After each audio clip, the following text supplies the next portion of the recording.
Yeah, I'm here.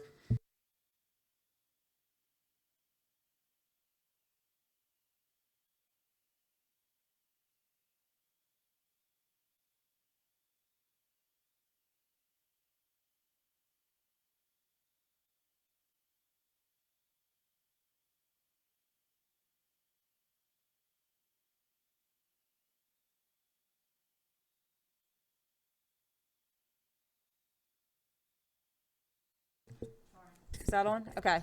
Yeah, I'm ready. Amy, can you turn it Oh, just a tad my hope is we can begin. Is everybody okay to begin before we begin? bit? I'm hard of hearing. Yes, sir. Everybody ready? Great, okay. And TJ, I hear you, very good? Okay, good. I thought you were there before, I didn't include you in my vague roll call, forgive me. All good. All right, so let's begin, shall we? Good evening, welcome to the March 1st, 2021 Town of Emmitsburg meeting. At this time, I will ask you to please stand for the Pledge of Allegiance. I pledge allegiance to the flag of the United States of of America and to the the republic republic for which it stands, one nation, one nation, under God, under God, indivisible, indivisible, with with liberty and liberty and justice for all. Terrific. Thank you very much. Okay, good evening. This is our first meeting of the month and our first meeting in over a month or more as a result of our February meeting being canceled, not once, but twice due to severe weather. So I'm glad everyone is well and okay, and we move forward. Future meetings, we have a planning commission meeting on Monday, March 29th. That's at 7:30 p.m. That will be via Zoom. Our next virtual town meeting will occur on Monday, April 5th, 2021 at 7:30 p.m. And there is a possibility of a second April meeting depending on our agenda setting tonight. As we move forward, we move to meeting items and to look at the minutes from January 11th. As we did not look at these in February, are there any concerns, enhancements, changes anybody wants to see? Doesn't seem that way. Therefore, is there a motion to accept the minutes as presented? I make a motion. Go ahead. I make a motion to present the minutes as presented. Thank you. Is there a second? I'll second it. Thank you. The motion's been made by Commissioner Burns. It's been seconded by Commissioner Sweeney. Are there any further comments related to this item? Hearing none. All in favor, please say aye. Aye. Aye. Any nays? No? Okay. The motion carries 5-0 with all commissioners voting in favor of accepting it. We now turn to the deputies for the police report, if it's available at this time.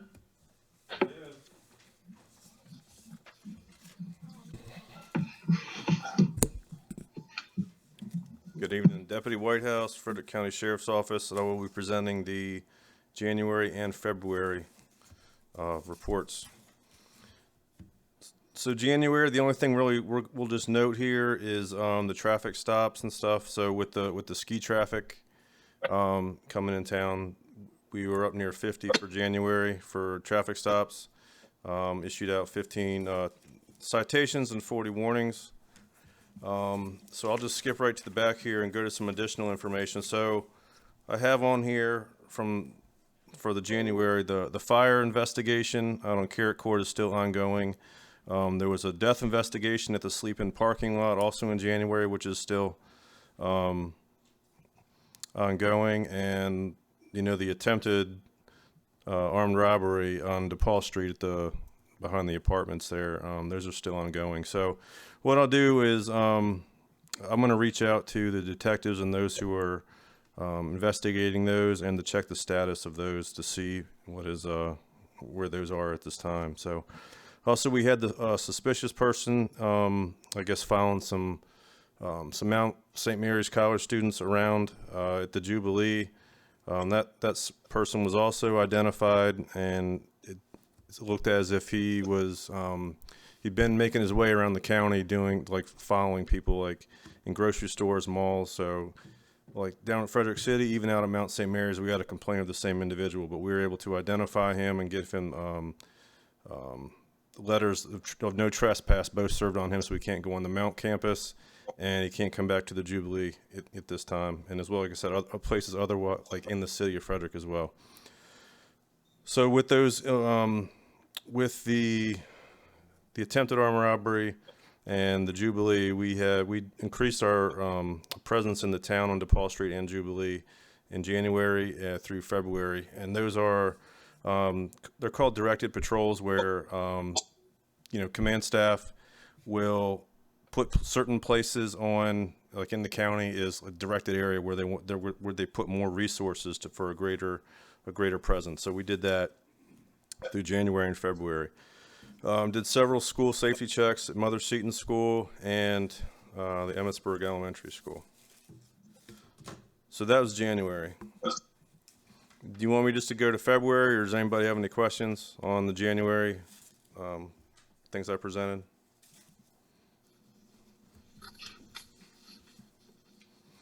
All right, so I'll move on to February. So what we have for the traffic stops, we had around 60 of those, 30 citations, 45 warnings. Once again, increased with the ski traffic, so those numbers are going to be pretty high with the ski traffic going in and about. The back of additional information, so we continued our several school safety checks, the Mount St. Mary's checks, and there was a possible opioid overdose at the post office, I think last week, where I had administered Narcan. That subject didn't want to give us any information, so we don't really know what exactly was on board, but suspected it was opioids due to the Narcan bringing the subject back. And we kept with our increased visibility at the Silo Hill business area and on DePaul Street as well. So that's January and February. Does anybody have any questions for me this time?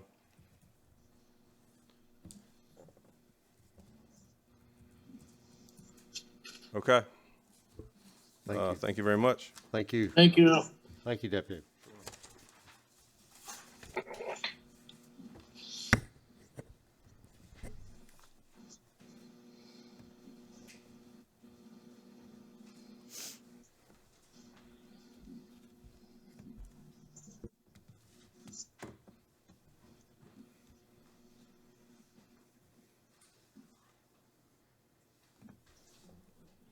Ms. Willits, hello?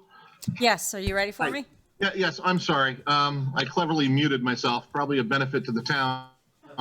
I think following the deputy's pattern, I would suggest if we could go with the first month, January, and then ask for questions, and then proceed to the second month, and then again, do the same thing, ask for questions. Okay, so mine starts with December, and then we'll move to January. Yes. Okay, so I'll highlight some key areas for the December's 2020 Managers Report. The first 4 bulleted items are monthly things the staff does each month. Contractor blacktop the water leak patch on West Main Street. Staff installed the new Welcome to Emmitsburg sign on South Seton Avenue that was damaged during a vehicle accident. They put up some snow flags on fire hydrants. Staff and contractor responded to the snowstorm in December. And staff cold patch and sealed blacktop on Timber Mill Run. Related to parks, staff painted the speed bump on the road on Ballfield number 3 in Community Park. They also installed a new gate at the road to Community Park stockpile. And staff and contractor installed a new dugout roof at Ballfield number 6 in Memorial Park, which was damaged by the windstorm. Related to water, in December, the Rainbow Lake was at the spill level of 16.6 feet. The pH and chlorine levels were also very good. Our soda ash had to increase slightly due to the increased well usage. We produced 234,786 gallons per day and consumed 454,000 gallons per day. For the difference is backwash water at 15.2%. We purchased 444,300 gallons of water from Mount St. Mary's in December.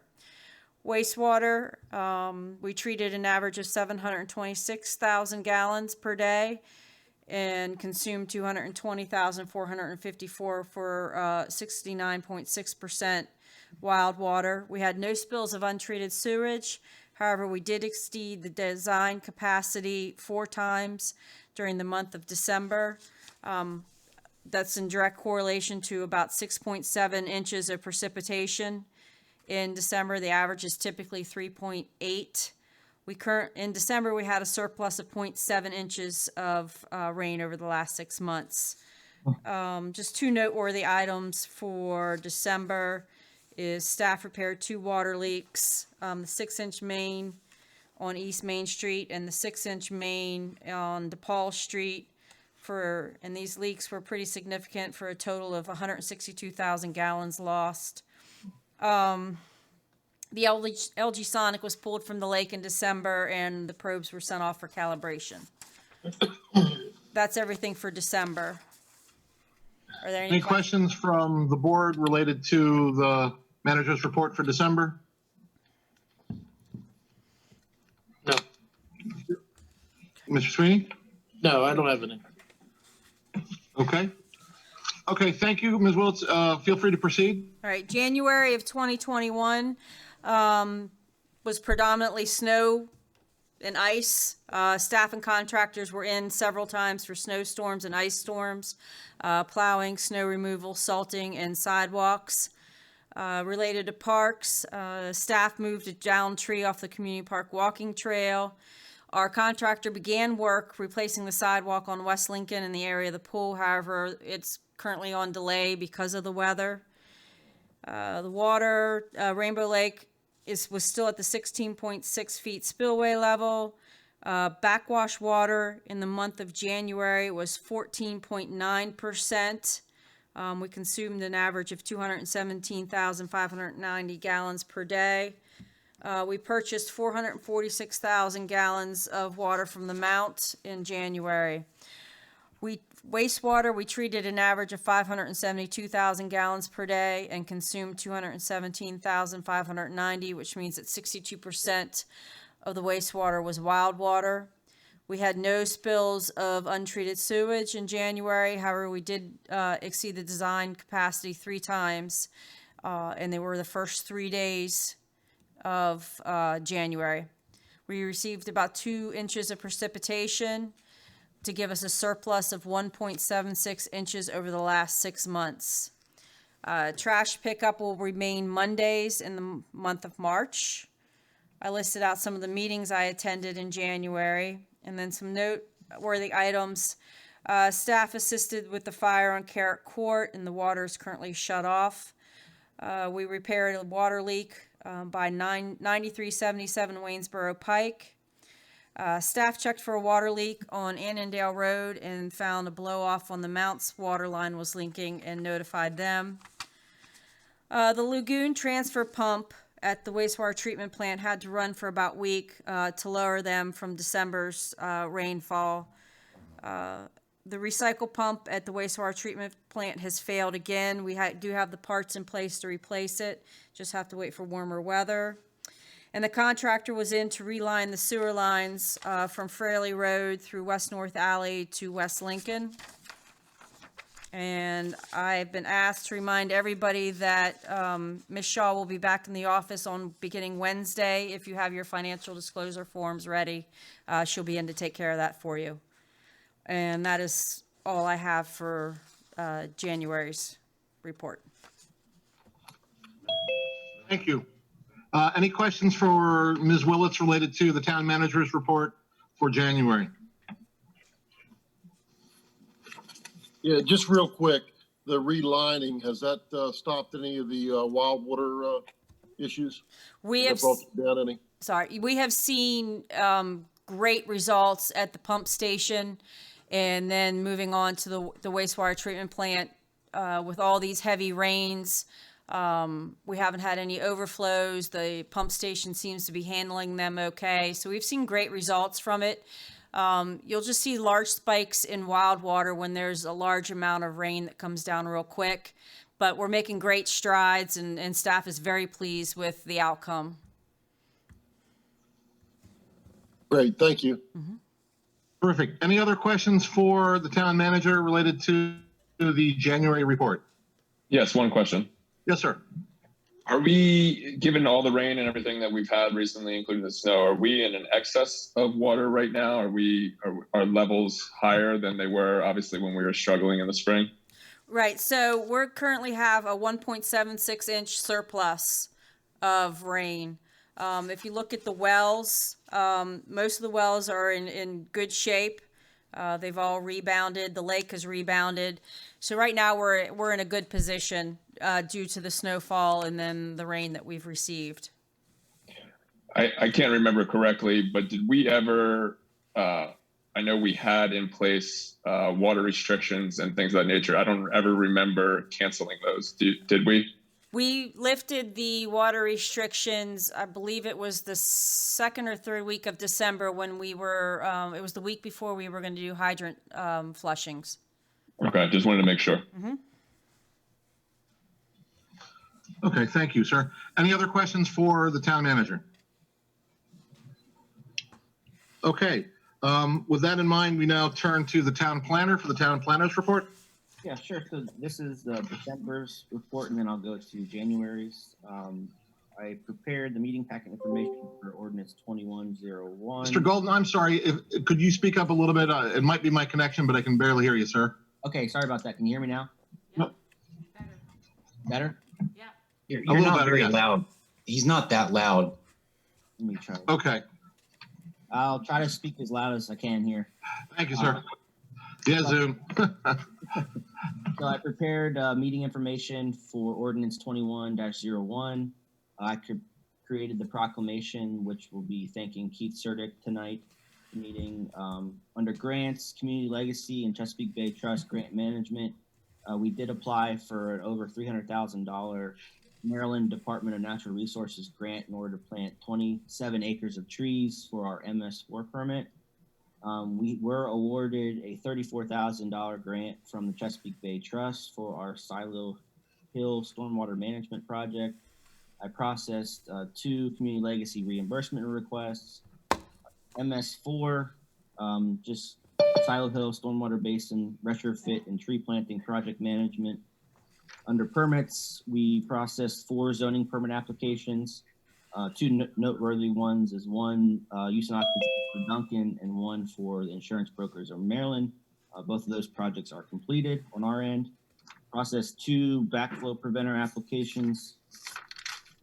Under Planning Commission, just various project management, for example, Rudders, Insurance Brokers of Maryland, Federal Stone, etc. Conducted a final inspection on Duncan on the 2nd. I started working on the Planning Commission 2020 annual and 5-year mid-cycle reports, which is on your agenda tonight. I reviewed 4 plans, corrected plans for mayor and Planning Commission chair signatures. I attended the Planning Commission meeting on the 28th, and forestry stand 6 project management. And I'll keep it brief because I know we got a long meeting tonight, so that's for December. Okay, any questions for the town planner so far? Okay, Mr. Golden, please proceed. Okay, for January, I worked on a town code chapter 1208 code amendment, which we'll be bringing to you in a month or so on sidewalks. Under grants, I worked and submitted the community development block grant application. That's for the ADA ramps. I worked with the contractor on the North Seaton Avenue Green Street concept plan, which we'll bring to you next month.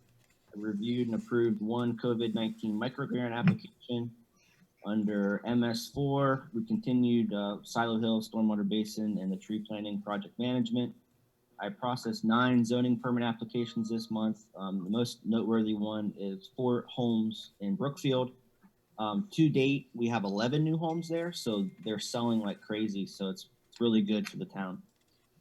Process 2 backflow preventer applications. Planning Commission, again, project management on various projects. Continue working on and finalize the Planning Commission reports, which you'll see tonight. I reviewed 3 plans, corrected plans for signatures. I attended the Planning Commission meeting on the 25th. Answered numerous questions from potential developers at Emmett Ridge 2 and Fraley Farm. Worked with Creamery Road Pump Station engineer for improvement plat requirements. Under miscellaneous, we forestry stand 6 project management, and we started working with Mike Kay from the forestry department on stand 7 and 11. And I created a request for proposals to sell the old town car, the 2002 Ford Escort. And that pretty much sums everything up. Okay, any questions for the town planner related to those items?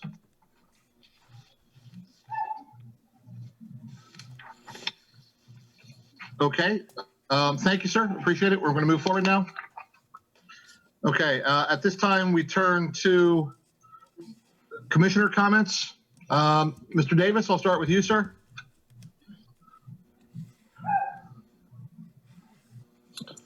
Good evening, everybody. Waiting to hear about Little League coming up. They just finished their registration in Thurmont, so they should be letting us know when their season starts and when they'll be kicking things off here in Emmitsburg. Looking really forward to that. Also, we've had some great news from the state and the county with the grants that we received and the new park coming in.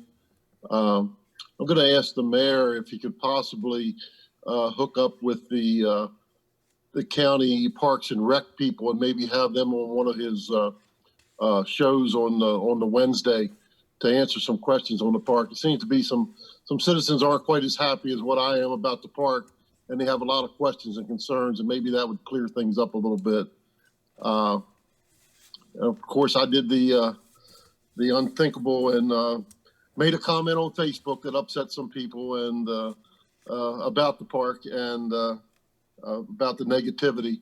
But I guess if you all know me, I call it like I see it. Sometimes that gets me in trouble.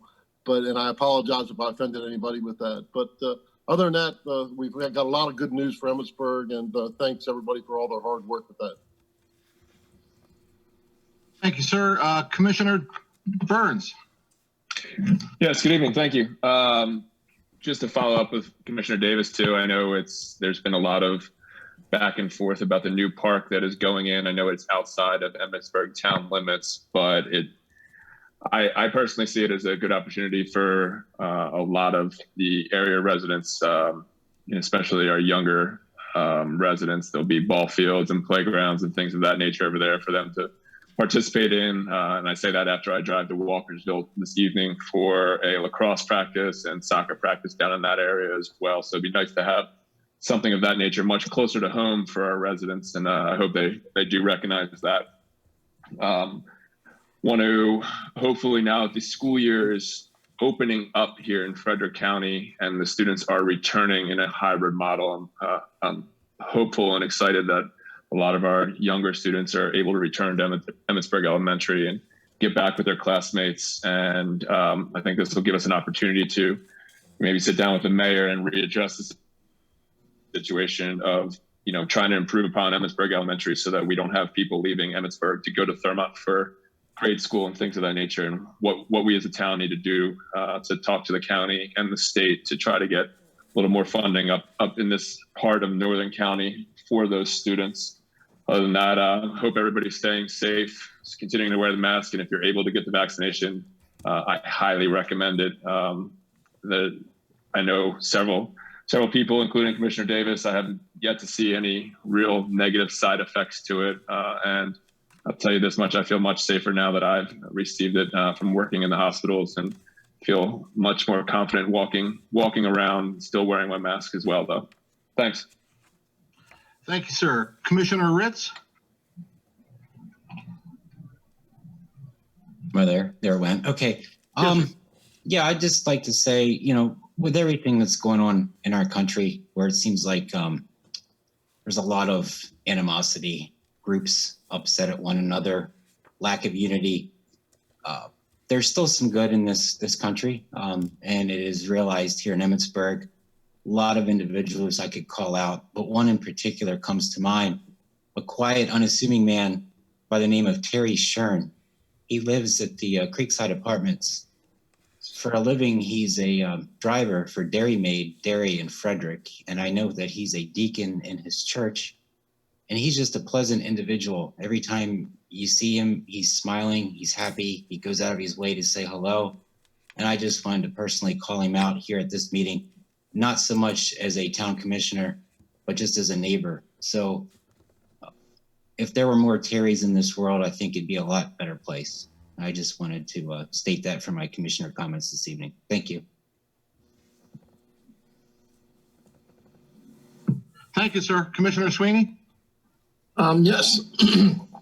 I'd like to thank the town and staff for the wonderful job they did with all the snowfall we've had and removing all the snow and keeping the roads and stuff all cleaned off in the streets for the town. They've done a good job with all the snow we had this year.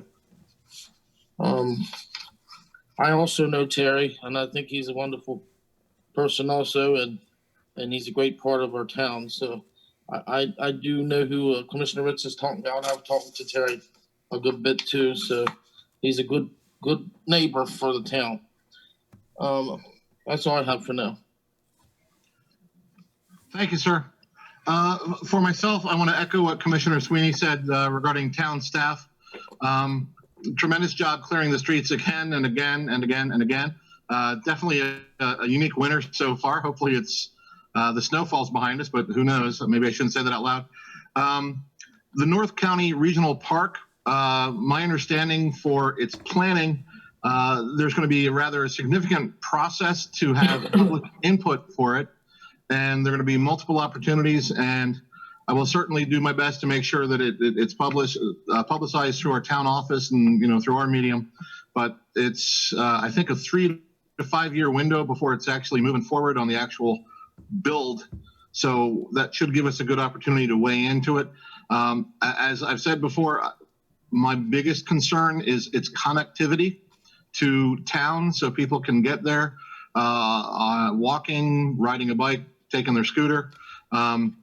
One way or another, I feel it's profoundly important that we connect to it, and in the process connecting to the university and have them connect with us. I've heard I heard a singular complaint recently regarding a neighborhood HOA issue. I'm pursuing that. I was approached as a separate issue. I was approached by Moore, and there are 2 grants they've brought forward to pursue. So it is my intent, once I convene with staff and the mayor, to see if we can pursue that for the rebuild of the Red Trail and perhaps the creation of new trail. The Red Trail, as you know, part of it got absolutely shattered by the forestry work, and my goal is to reopen it so we have that resource available to us. I've had a lot of feedback on that. Beyond that, singularly, and it's unfair, I think, of what I'm going to say, but I really want to give special attention to Mr. Click and his work as our town staff in the field, and also his other life with the Vigilant Hose Company. The fire that occurred in January, I believe it was on the 12th, he was on the scene with other members of the Vigilant Hose Company, and it was just profoundly impressive, his professionalism on the site and that of the whole Vigilant Hose Company. We are a well looked after town, and it's really evident through what they're able to do and what they're able to muster during an event like that. And I've always felt that way, but seeing it firsthand was very, very humbling. Impressive bunch. And Mr. Davis, I know your leadership there, and it's very well reflected on you, sir. A great bunch.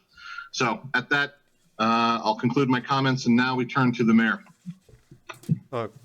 Thank you, everybody. I'll just go quickly through February. We did have as a guest the president of Mount St. Mary's on our COVID-19 update, our little video. and that was on the 3rd. On the 4th, there was a conference call with all the mayors and burgesses with regard to COVID-19. On the 4th also, we had a meeting with the National Fire Heritage Center, and Commissioner Davis joined me on that meeting.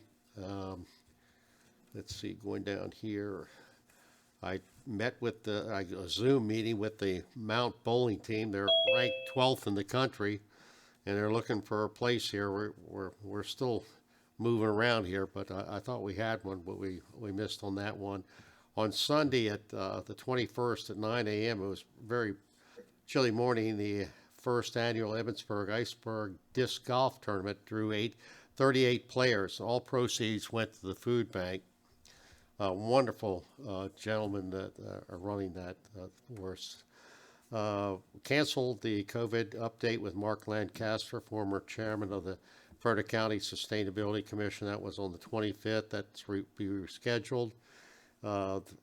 Frank Davis stood in for me on February 25th, the Frederick County MML meeting. I want to thank him for that. And on the 27th, this Saturday morning, I had County Executive Jan Gardner as our guest on our COVID update. A couple of things. Vigilant Hose in January had 55 fire calls and 100 ambulance calls. That's over 5 per day. And it's exhausting for a volunteer fire department. And in the far reaches of Pennsylvania, Maryland, everywhere, and they need to be congratulated. I hope that's not me doing that. Thank you to Commissioner Davis for cleaning the sidewalk out in Pembroke for a lady out there had a little problem.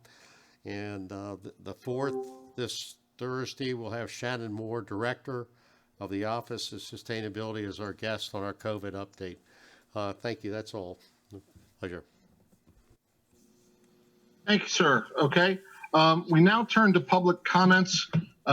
Quick reminder for public comments, as per the norm, each individual signed up has 4 minutes to provide their comment. Additionally, I go in order from what I've seen in sign up. So I have 2 individuals.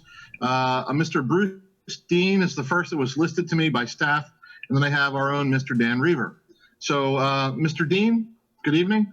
The floor will be yours for 4 minutes, sir. Good evening. Can you hear me okay? Yes, sir. All right, terrific. For the record, my name is Bruce Dean. I'm an attorney in Frederick, Maryland. I'm here tonight with Dan Reaver.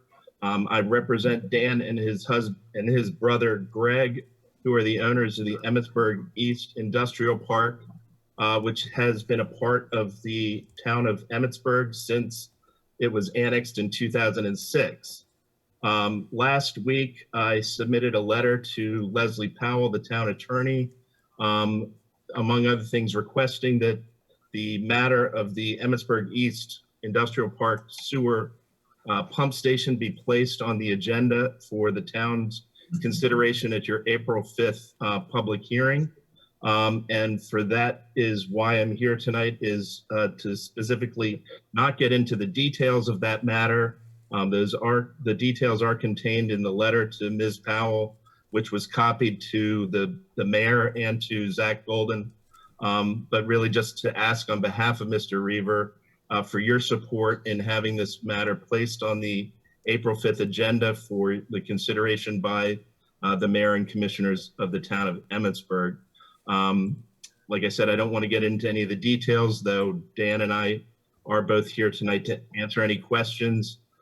We understand that you do have a very full schedule and agenda tonight, so we don't want to take too much of your time. So with that, I'm just here to answer any questions, and I think Dan is just here to answer any questions you might have about this matter as well. So thank you. So Mr. Dean, thank you. Appreciate you weighing in. First of all, I owe you an apology. Could you provide your address, or at least your business address in Frederick City? Sure, I did in my email to Ms. Willits, but it's 31 West Patrick Street, Suite 130, Frederick, Maryland, 21701. That's appreciated. The other piece is, as this is public comment, it's literally just that the public would weigh in, but we don't do a question and answer session. As a result, that would cause us to have an unscheduled meeting and discussion. Fair enough. So, but to follow up on the request, I would anticipate we would be able to do it in an April meeting, put this as an agenda item. I cannot guarantee it as it's a board vote item. However, that will be decided before the meeting ends tonight. So you'll definitely know at the end of the evening regarding your request. Great. Thank you very much. Yes, sir. Thanks for weighing in. Mr. Reaver, Mr. Dan Reaver, I trust you're still here, I hope. Yes, I'm still here. Yes, sir. Good evening. Okay. I'll ask you the same if you could just please identify yourself and your address, and the floor will be yours for 4 minutes, sir.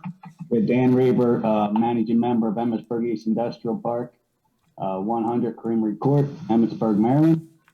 My phone number is 240-674-1253. And I was just here to answer any comments. Bruce answered or addressed our request today, so I have nothing else to add. Thank you. Okay, thank you, sir. I appreciate you weighing in. And again, I'll just echo that we should have a decision tonight. I would think, I won't speak for the board, but I think there'd be a likelihood in April we could certainly look at this. The one piece I would suggest is, again, following up with staff to make sure that any documents that would need to be in place and advertised were in place. So that can go forward in a meeting that would occur in about 30 days or so. So I hope that would expedite the process. Okay. Thank you. Yes. And thank you for weighing in this evening. Commissioner We O'Donnell, have, yes. I have one request that I would need their, how they would like the agenda item worded, what their actual, I have their document and it's very lengthy, so I just would like to know exactly how they would like to see the agenda item worded if it were to be placed on the agenda. Okay. Mr. Dean or Mr. Reaver, would you be willing to address? My assumption is you're seeking either the board to create a discussion item where we only talk about it, or an action item where the board votes to make a decision. So this is Bruce Dean again to answer that question.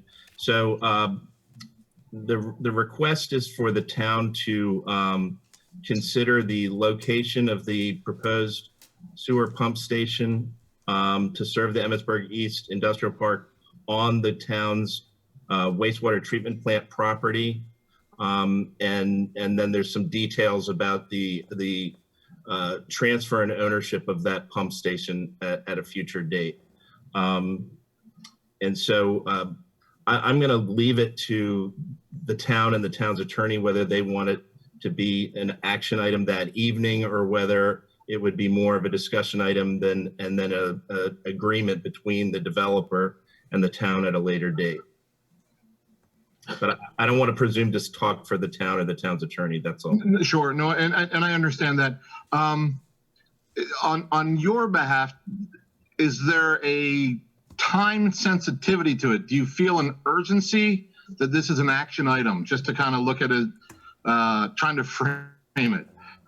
I might defer to Mr. Golden whether we need to have that in place or not in order to move forward with our preliminary plan this spring. Okay. Yes, so I believe a discussion would be more appropriate this time. Basically, we're looking for a thumbs up or a thumbs down from the commissioners and mayor. If we get a thumbs up, then we can proceed accordingly with the planning commission. And then at a later date, we would come back with the official documentation transferring ownership to the pump station if that's what goes through. Okay, Mr. Golden, thank you. Ms. Willits, I turn to you. Does the way it's been framed satisfy the need for phrasing for the agenda item should we choose to do so? Yes, I can work with that. Okay, great. Thank you both. Thank all three of you. That's appreciated. Okay. Thank you. So I have no others signed up at this time for public comment. So now we turn to administrative business. And the first one is a proclamation honoring Keith Surdick for his service on various committees. Okay, I'm gonna. Commissioner, I'm going to move up to the stand here and have Keith join me up there and make a presentation on behalf of the town to him. Thank you, sir.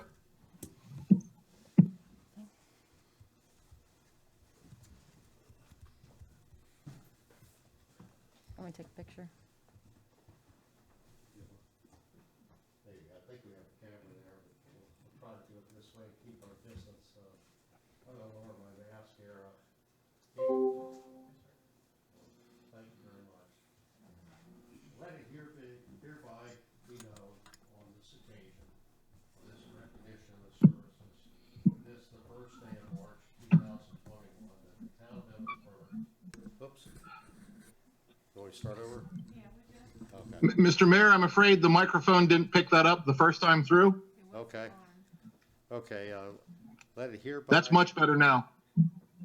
Let it hereby be known on the occasion of this recognition of the services, this first day of March 2021, the town of Emmitsburg hereby extends sincere gratitude and heartfelt appreciation to Keith Allen Seredick for the service provided between the years of 2011, 2021. It is hoped that Mr. Seredick will continue to be a presence and a resource to our Emmitsburg community for many years to come. Thank you, Keith, very, very much for everything you've done, and we can't thank you enough. Your leadership on the Planning Commission was terrific. And any other commissioners want to say anything at this time? Would you like to say something, sir? Sure. Well, I'd just like to say thanks. I really appreciate this honor, and it's been a real privilege to have been given an opportunity to have a role in Emmitsburg and its continued development. And just like to say that I wish everyone well. The town has a great potential, a great future, and wish everybody well in that pursuit. Thank you very much. Commissioners, would you like to say anything? Any commissioners? Hey Keith, this is Joe. It's a pleasure. Like I already told you personally, but it was a pleasure working with you, albeit a short period of time while I was on the Planning Commission. But I thoroughly enjoyed it, and thanks again for everything that you've done. Thank you, Joe. I appreciate that. Keith, this is Tim O'Donnell. Hi. Hi, Tim. Much appreciated all the intensive labor that went into your architectural guidelines and the research. That is a document I know that other communities look to. It's a real flagship, and it's really a magnus opus on your part. Many thanks for creating that, and again, for all your service to our community. Thank you, Tim. Appreciate it. Chief Frank Davis, thank you so much. It was an honor to serve with you on the Planning Commission for about a year, and you were part of the reason that I decided to go to get onto the Board of Commissioners. I don't know whether to thank you or to throw something at you for that, but it was an honor, and you taught me a lot in that year. Thank you very much. Thank you, Frank. Yeah, Keith, I would like to thank you too, Mr. Sweeney. I was able to work with you for a few years on the Planning Commission also, and was with you when we brought the architectural guidelines in, and I appreciate all the work you did on that and helping the town. Okay, Thank you. Yeah, Cliff, thank you. Thanks a lot. Appreciate it. I have one thing too. This is Zach. I just like to thank Keith. I worked with him since 2018, since I first started working here on the Sustainable Work Board and on the Planning Commission. And Keith we can always count on Keith to ask very good questions. So I'm very confident that all of the developments that Keith has been reviewing over the years are better because of his input. So thank you, Keith. Thank you, Zach. I've enjoyed working with you as well. Thank you. Yeah, that's it, Joe.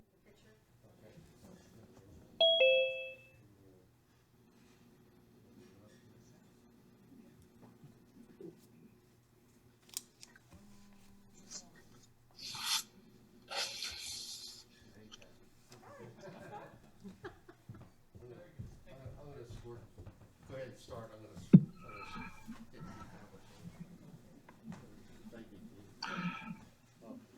Okay, at this time, we move forward.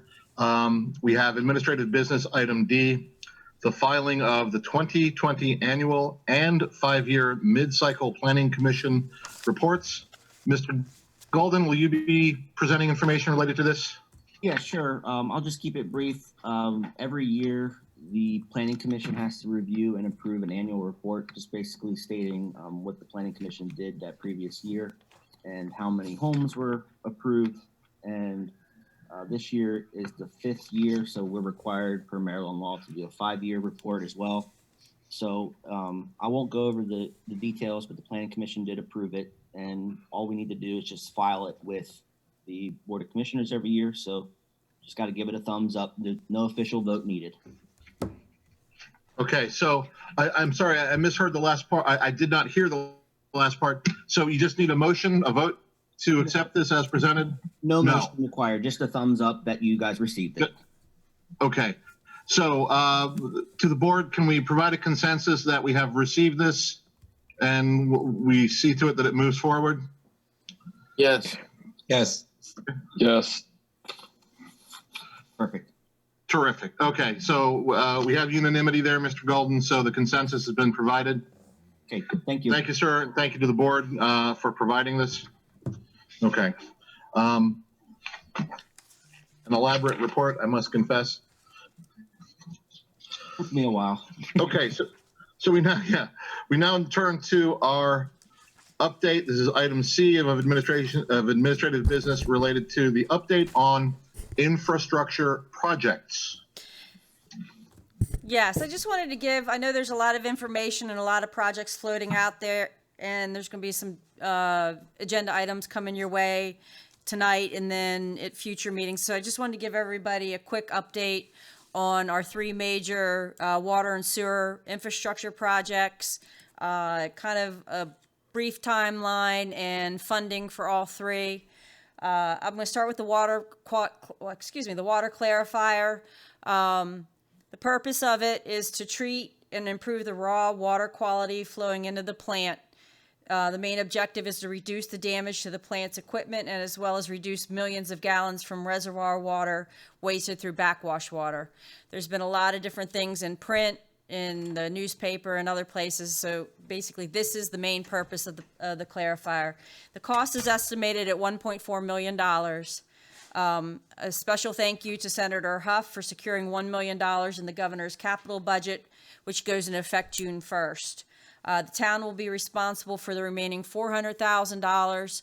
The mayor's in discussion with 2 banks to possibly get gap funding.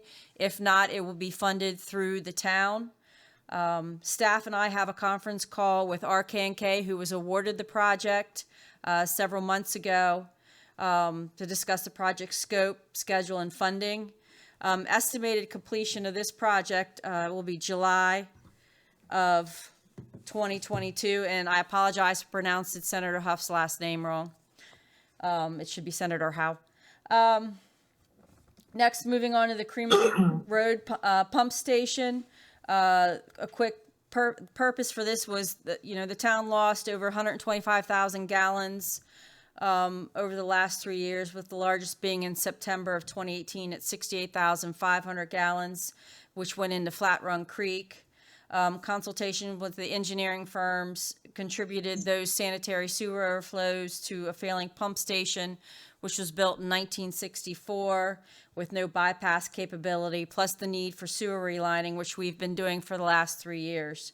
The estimated cost for the pump station is $3,657,000. USDA will be giving us a grant for $833,000. They will be providing a loan for $1,987,000, and the town's portion that we will be responsible for is $807,000 out of pocket. Right now, design is over 65% complete. We are a little behind schedule due to the additional stormwater requirements by the county, which Zach and I will discuss at the future agenda item tonight. Once design is complete, USDA engineer will review and approve.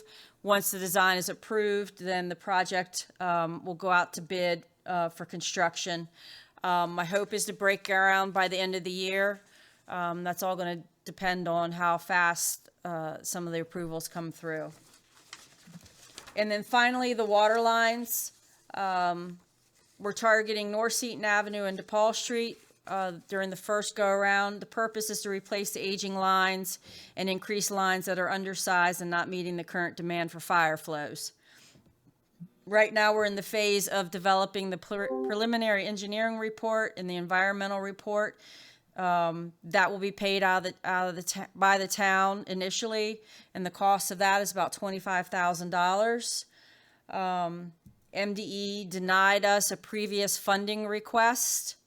Their funding opens again in will be due in January of 2022. We will submit for complete funding through USDA. Right now, the board awarded the PER and ER to Macron, who will begin their work after a conference call in the very near future with USDA. Once that's completed and approved, we will bring it back to the board for approval to submit for federal funding and notice intent to proceed. Once the project's complete and we get the funding, we will be able to submit the $25,000 for reimbursement. One caveat of all this is USDA representatives have already mentioned to the town that they will not be able to provide any funding to the town on the water system until the water rates are raised to support the infrastructure and funding requests. This will probably hold true if we were able to obtain funding from MDE also. Discussions at this point with the mayor and the USDA representative that the sewer rates may be able to be lowered some to offset the impact of the water rates. Staff is working on preparing a RFP to do a water, sewer, and tap fee rate study in the next month or two. Hopefully we'll get that bid out. But that's just the quick update on those infrastructure projects. If anybody had any questions. Okay. As this is administrative business, we are allowed to ask staff questions if there is a need felt. Does anybody have any questions related to the infrastructure items that were presented, or their timelines or information related to them? I don't have any at this time. I know going forward, though, when they're officially agenda items, I'm sure we'll all have some questions. Okay, thank you, sir. Anyone else? Hearing none, okay. I'll just throw this in. I want to thank staff for putting this together. The value I feel in an update like this is when we run into emergency situations where we have a water line break or we have some catastrophic issue related to that results in brown water in households. It's very nice to be able to reference the fact that we are in process of making repairs and we have long-term and short-term plans to make it happen. Because, in a moment of crisis, people want that resolved instantly. And I know we always do our best to do that. But at the same time, it's also valuable that we can demonstrate that we're not just flying by the seat of our pants, but we do have a plan in place for the short term and for the long term. So staff, thank you for that. Thank you. You're welcome. We turn to the next item, item D, approval of the town to use Zoom only for town meetings if the need arises. This is to be presented by staff and the mayor. So basically, as we just noticed with the past, the past snowstorms, ice storms in February, we weren't able to have meetings even though we were already utilizing Zoom because our medium for these meetings has been and always has been Channel 99. And to not be able to do Channel 99 without the proper notice to people that you won't be able to watch it, it was ill-advised to just change it at the last moment. So the mayor and I discussed that if we could have the ability to do Zoom for as needed, you know, inclement weather, emergency situations, we can continue and stay on track to have these meetings. So we're looking for approval from the board. We'll continue to use Channel 99 anytime that we can. When we're in here for meetings, we will always use Channel 99 and Zoom until things might change sometime. But if the emergency situation happens, we want permission to use Zoom only so that we can continue to proceed with town business.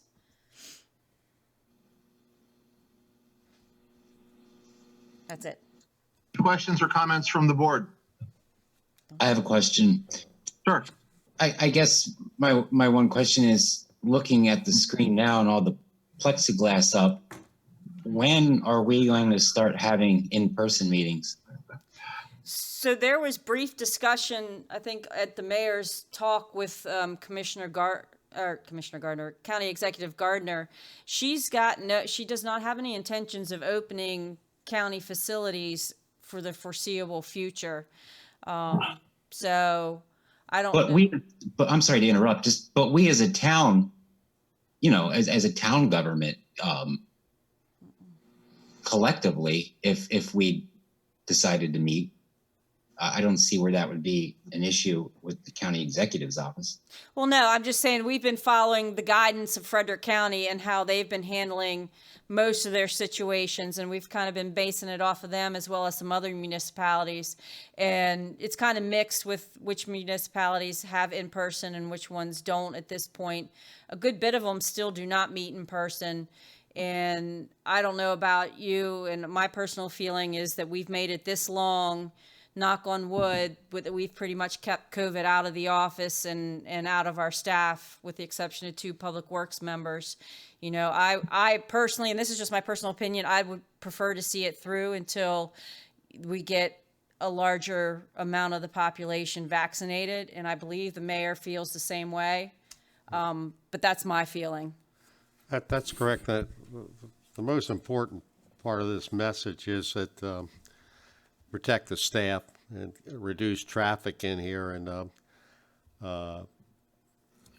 everybody is so vital on our staff, and we just cannot have the office shut down for a week or something like that. And that's the only reason. And I heard Johnson & Johnson now is starting the one shot. So I think I've always felt we'd probably look till June 1st meeting. That's our target. If we can get the county, if they say go with opening the building, and also we should be able to get to more of the population with shots. Right?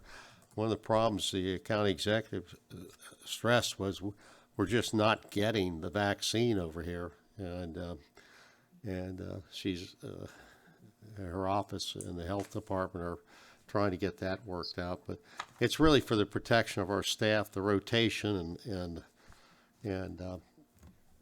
if we can just go a couple more months, I think we'll be back on track in June. That's the target time. Thank you. Mr. Ritz? Yes. Did you have any proposal, or would that satisfy you what they're gunning for at this point for June? I wasn't expecting a date. I just see the plexiglass up. So let me think of this, with the whole Zoom. I've absolutely though, with the, the inclement weather, staff traveling in icy conditions is not advised. So would you be okay therefore with Zoom in lieu of Channel 99 at a future time? Because not everybody has access to Channel 99 anyway. Right. So if we're going to be going Zoom wise, not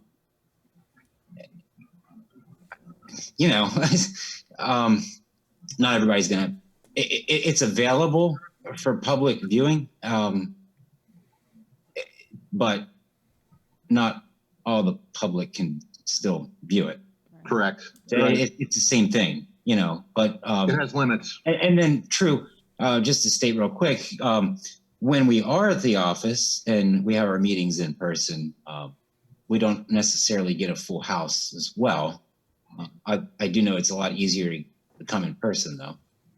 Correct. just acknowledging that. Does anyone else have concerns related to the Zoom piece on the board at this time?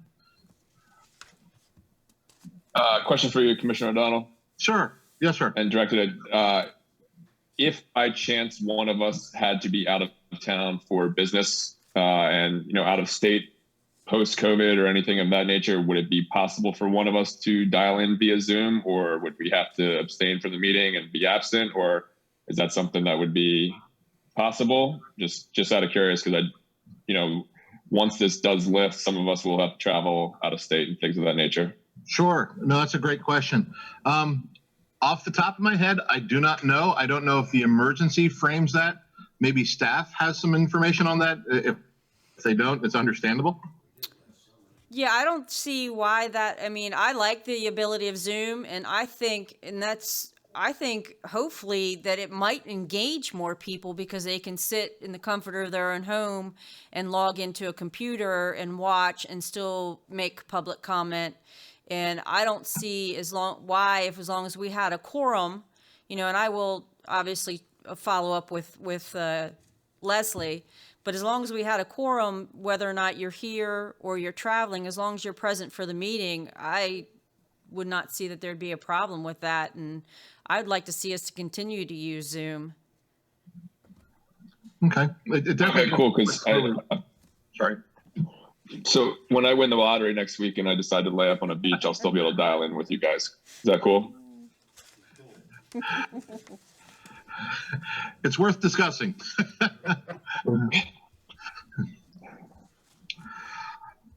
Any other questions related to the use of Zoom for teleconferencing only during sorry. Any further discussion of the Zoom teleconferencing platform use only during town meetings on an as-needed basis? Any other comments or questions from staff, from the board?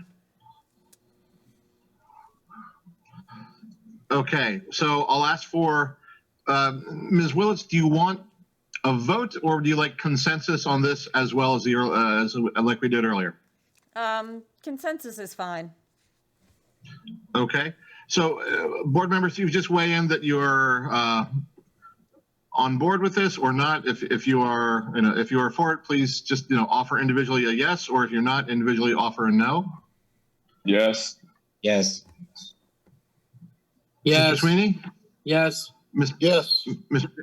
Yes. Okay, so we have a unanimous consensus on that item. And now we turn to our consent agenda. Remember, there is just simply a vote for these consent agenda nominees, either in favor or against. We don't have discussion as they are simply consent.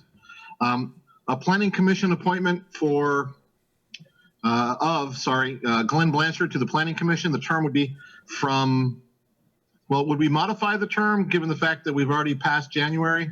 Yes, please. It would be Okay. the date until 3/1/2026.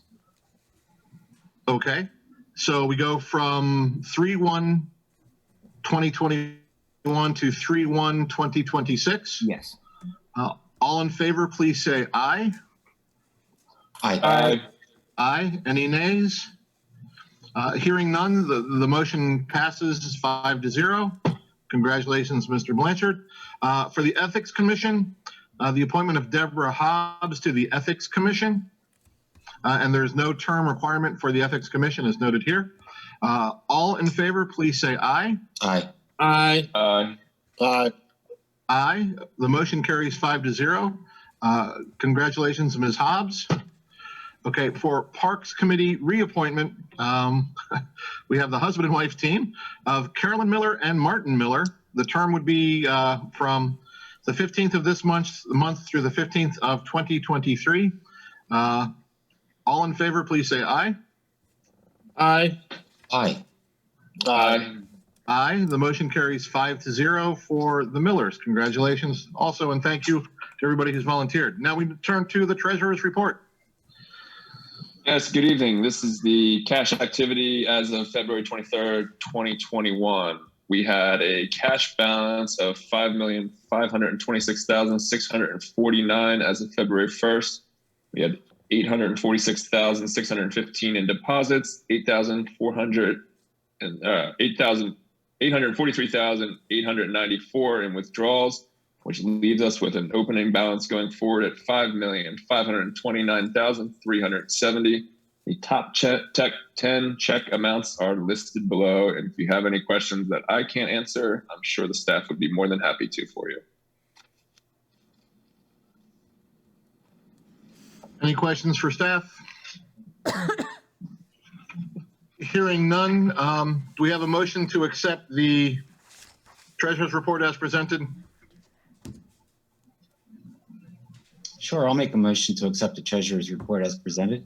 Thank you. Is there a second for Mr. Ritz's motion? I'll second. I'll second it.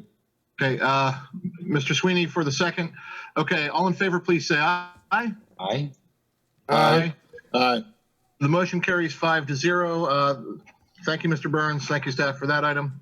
Okay, we now turn to the Planning Commission report to be presented in the meeting. Yes, Mr. President, the Planning Commission met on January 25th. I myself did not attend the meeting. I just want to be honest. I don't know where my brain was that night. I was like a week behind for some reason. I thought it was the following week. I got mixed up with my dates. Anyway, at that meeting, the commission did approve the annual and 5-year reports we saw this evening. And per the code, the reorganization of the commission occurred that evening. Mark Long is now our chair. Joyce Rosenstiel is vice chair. And the commission, assuming that Mr. Blanchard would be approved by the Board of Commissioners, did approve him as secretary in absentia. And thank you to Dr. Bernard Franklin. I know he's on the call right now. He did a fine job as secretary prior to this. And I'm sure he's very happy he doesn't have to take minutes anymore. I would be, personally, just saying.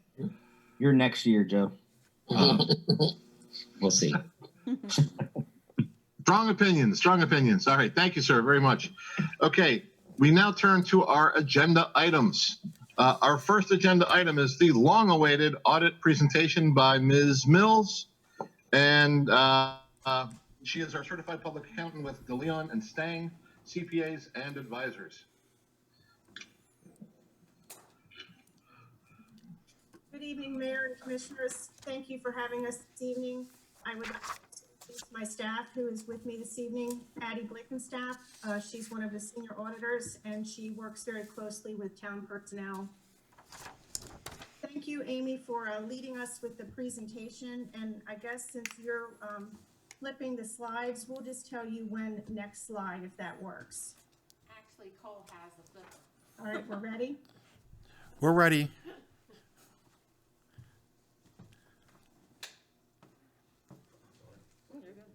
Yes, we are ready. Okay. Is it not clicking? No. There you go. All right, we're going to begin our presentation this evening with doing our required communications. We are required to report certain items to governance at the conclusion of the audit. We have highlighted a few points that are of significance. The first one is that there were no new accounting policies adopted and existing policies did not change in fiscal year 2020. There were no transactions that were entered into by the town that lacked authoritative guidance or consensus. There were no difficulties in dealing with management in performing and completing the audit.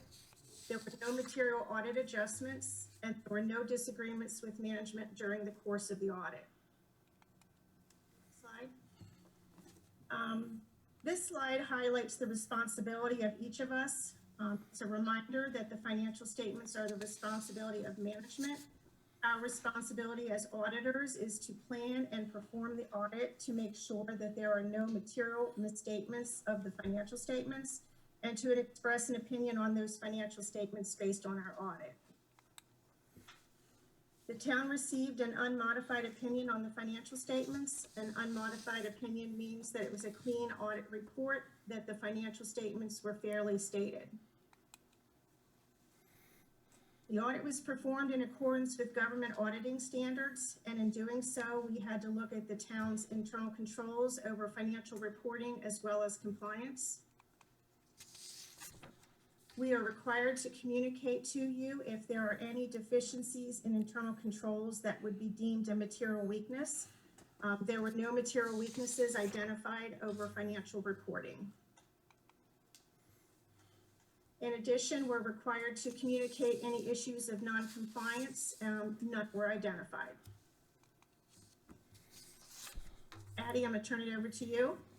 Yep. Good evening, everyone. We're going to start with some of the financial highlights for the past fiscal year. The town's assessable base increased 4.3% and the tax rate remained the same. During fiscal year 2020, both the pool house and the community park playground were completed and placed in service. As of year end, the town's proportionate share of the net pension liability was approximately $596,000. The town had no new debt borrowings during fiscal year 20. Principal payments of approximately $461,000 were made, and the loan with Waynesboro Bank was paid off at the sale of the Seton property. And as of year end, the town had $5.8 million in debt obligations, of which $250,000 is due within the next 12 months or fiscal year 21. As we go over the highlights of the statements, this is just a reminder that in accordance with government auditing standards, we are required to report two sets of financial statements, both the government-wide statements and the fund level statements. The first required statement is the statement of net position. Total assets for the town were just about $39.5 million, which was a 1.6% decrease from the prior fiscal year. You can see in the chart that the business type activities account for 83% of that total, with the governmental activities comprising approximately $6.7 million or 17%. Of the assets, some of the significant assets of the governmental activities, you can see those greens look awfully alike, so bear with me. The capital assets, which is the largest portion, is just about $4.2 million or 62%. Coming in next are cash and cash equivalents of 18%. The town has $1 million in CD investments, which are approximately 15% of total assets, and an other balance of $325,000 or 5%.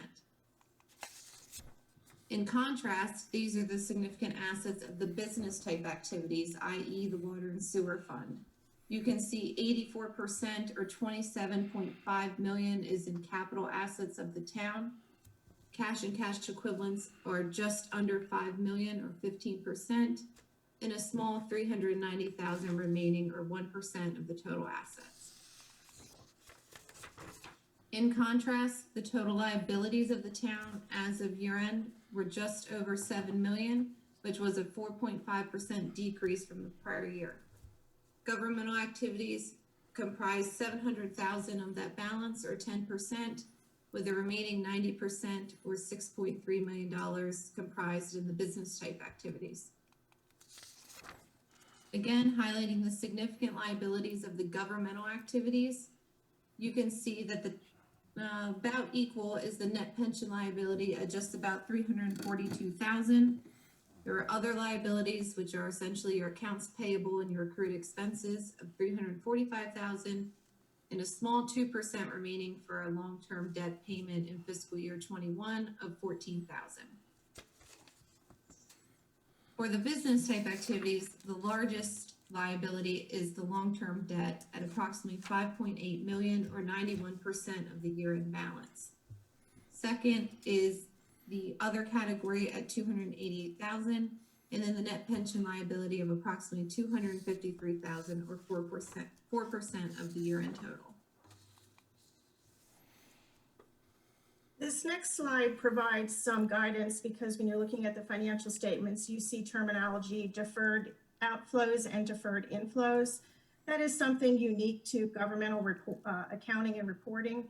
So we have provided the technical definition. Again, just as a quick highlight, you'll see that the deferred outflows for the town were primarily related to pension accounting, and we're just over 90,000 for governmental activities and about 78,000 for our business type activities. The deferred inflow were attributable to pension, unearned revenue, as well as some benefit assessments. And for governmental activities, it was roughly 193,000, and for business type activities, just over 72,000. This gives the quick snapshots. When you're looking at the financial statements, you have to remember that your assets plus your deferred outflows minus your liabilities and your deferred inflows makes up what's termed net position on your financial statements. The government activities net position was just over 5.9 million, and your business type activities net position was just over 26.5 million. This next slide just shows it to you in the form of a pie chart, and you can see that the business type activities net position is 82% of the total for the town, and the governmental activities makes up the remaining 18%. And it was comparable to the prior year. The next required statement is the statement of activities, which breaks down the expenses and revenues of both the governmental and business type activities. We start with the expenses of the governmental activities, which were just about 2.1 million. And then we break it down into 3 program revenue categories: charges for services of 285,000, operating grants and contributions of 173,000, and capital grants for the year of 321,000. So as you can see in the far right, the majority of the governmental activity revenue comes from general revenues, i.e. real estate taxes, property income taxes of approximately 1.6 million. In comparison to the business type activities, which had just over $2 million of total expenses, the majority of their revenue comes from charges for services of approximately 1.4 million. There were no capital grants and contributions, and there was approximately 177,000 of general revenues for the year ended. Overall, government-wide, there was a negative change in net position of 303,000. Governmental activities reported an increase in net position of 180,000, and the business type activities reported a decrease of net position of 483,000 for the year ended. This is the first required statement of our fund level statements of the governmental funds. And just as a reminder, governmental funds includes the town's general fund and their capital projects fund. Total assets were about 2.5 million. Total liabilities of just over 200,000. Deferred inflows of resources of approximately 137,000, which equals our total fund balance at year end of 2.1 million. We are required to break down the fund balance into the varying these five required categories: non-spendable, restricted, committed, assigned, and unassigned.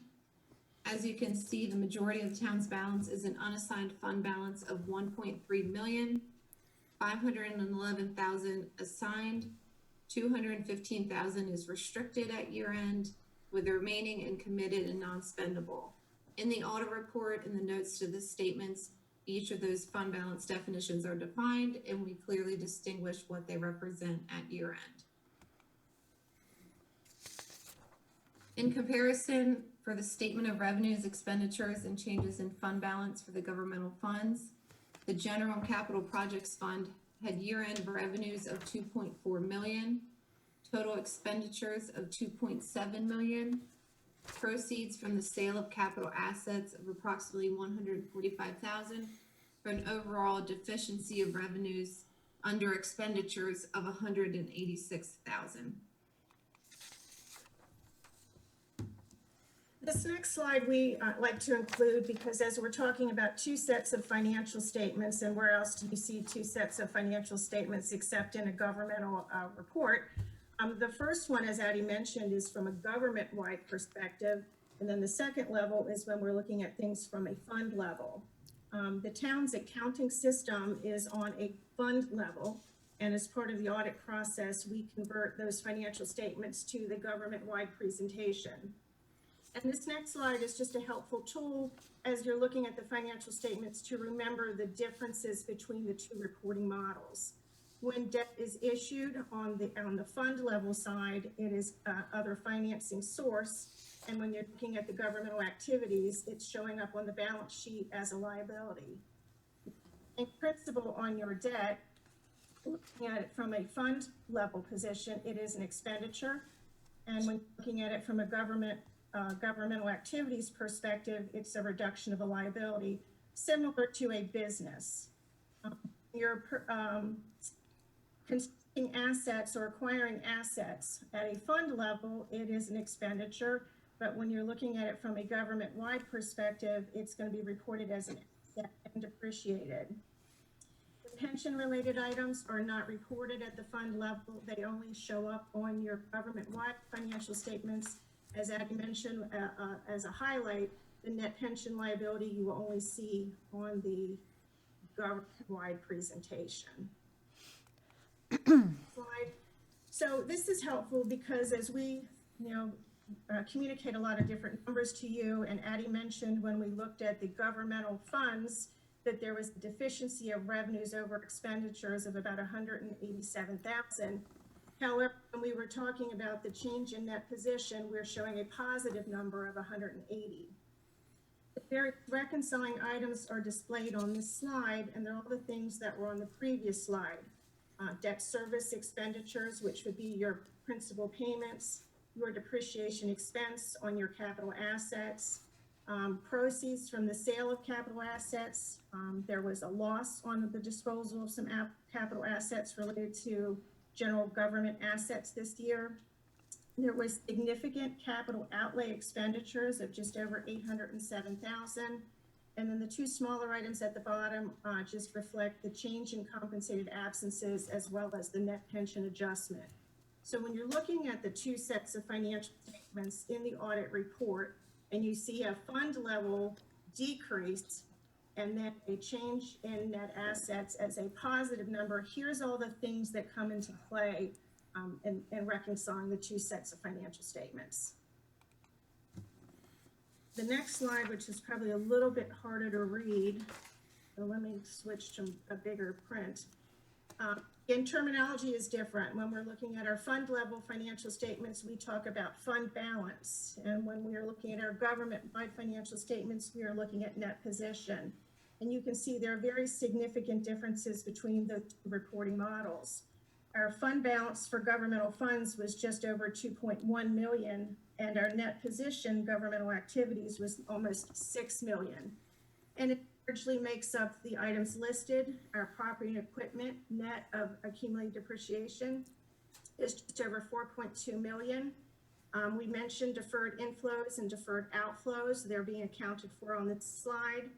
Our compensated absences for general government activities is just over 144,000, and our net pension liability attributable to general government was about 342,000.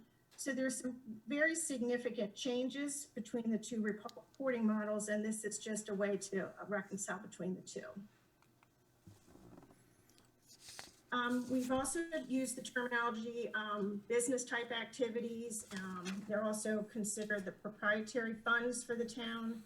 The town has two proprietary funds, and they're also enterprise funds because they are user fees, and they are the water fund and the sewer fund. Here's a quick breakdown of the operating revenues and expenses of the water fund as compared to the prior year. Fiscal year 19 being the left darker blue and fiscal year 20 being the lighter blue. So as you can see, operating revenues for fiscal year 20 were just about 482,000, which was a slight 2.1% decrease from the prior year. Operating expenses were just over 700,000 at year end and almost a 6% increase, which resulted in our operating loss increasing from 168,000 to 218,000 for the year ended. In comparison, this is the sewer fund. Operating revenues for the sewer fund were just about 916,000, a 1.1% increase. Operating expenses were comparable to the prior year at 1.2 million, and our operating loss stayed about the same and ended the year at 301,000. The last required schedule is in the back of the audit report. We are required to report the budget to actual results of the general fund. We're required to report the original budget, a final budget versus the actual year-end balances. As you can see, the original budget and the final budget remained the same. There were no budget amendments during the year that affected the general fund. And in comparison of the actual results, there was a $95,000 positive variance for revenues, a $59,000 negative variance for expenditures. There were proceeds during the year which weren't budgeted for, which was for the sale of the Seton property. And then overall, we had a net change in fund balance of a decrease of 38,000. Any questions for us?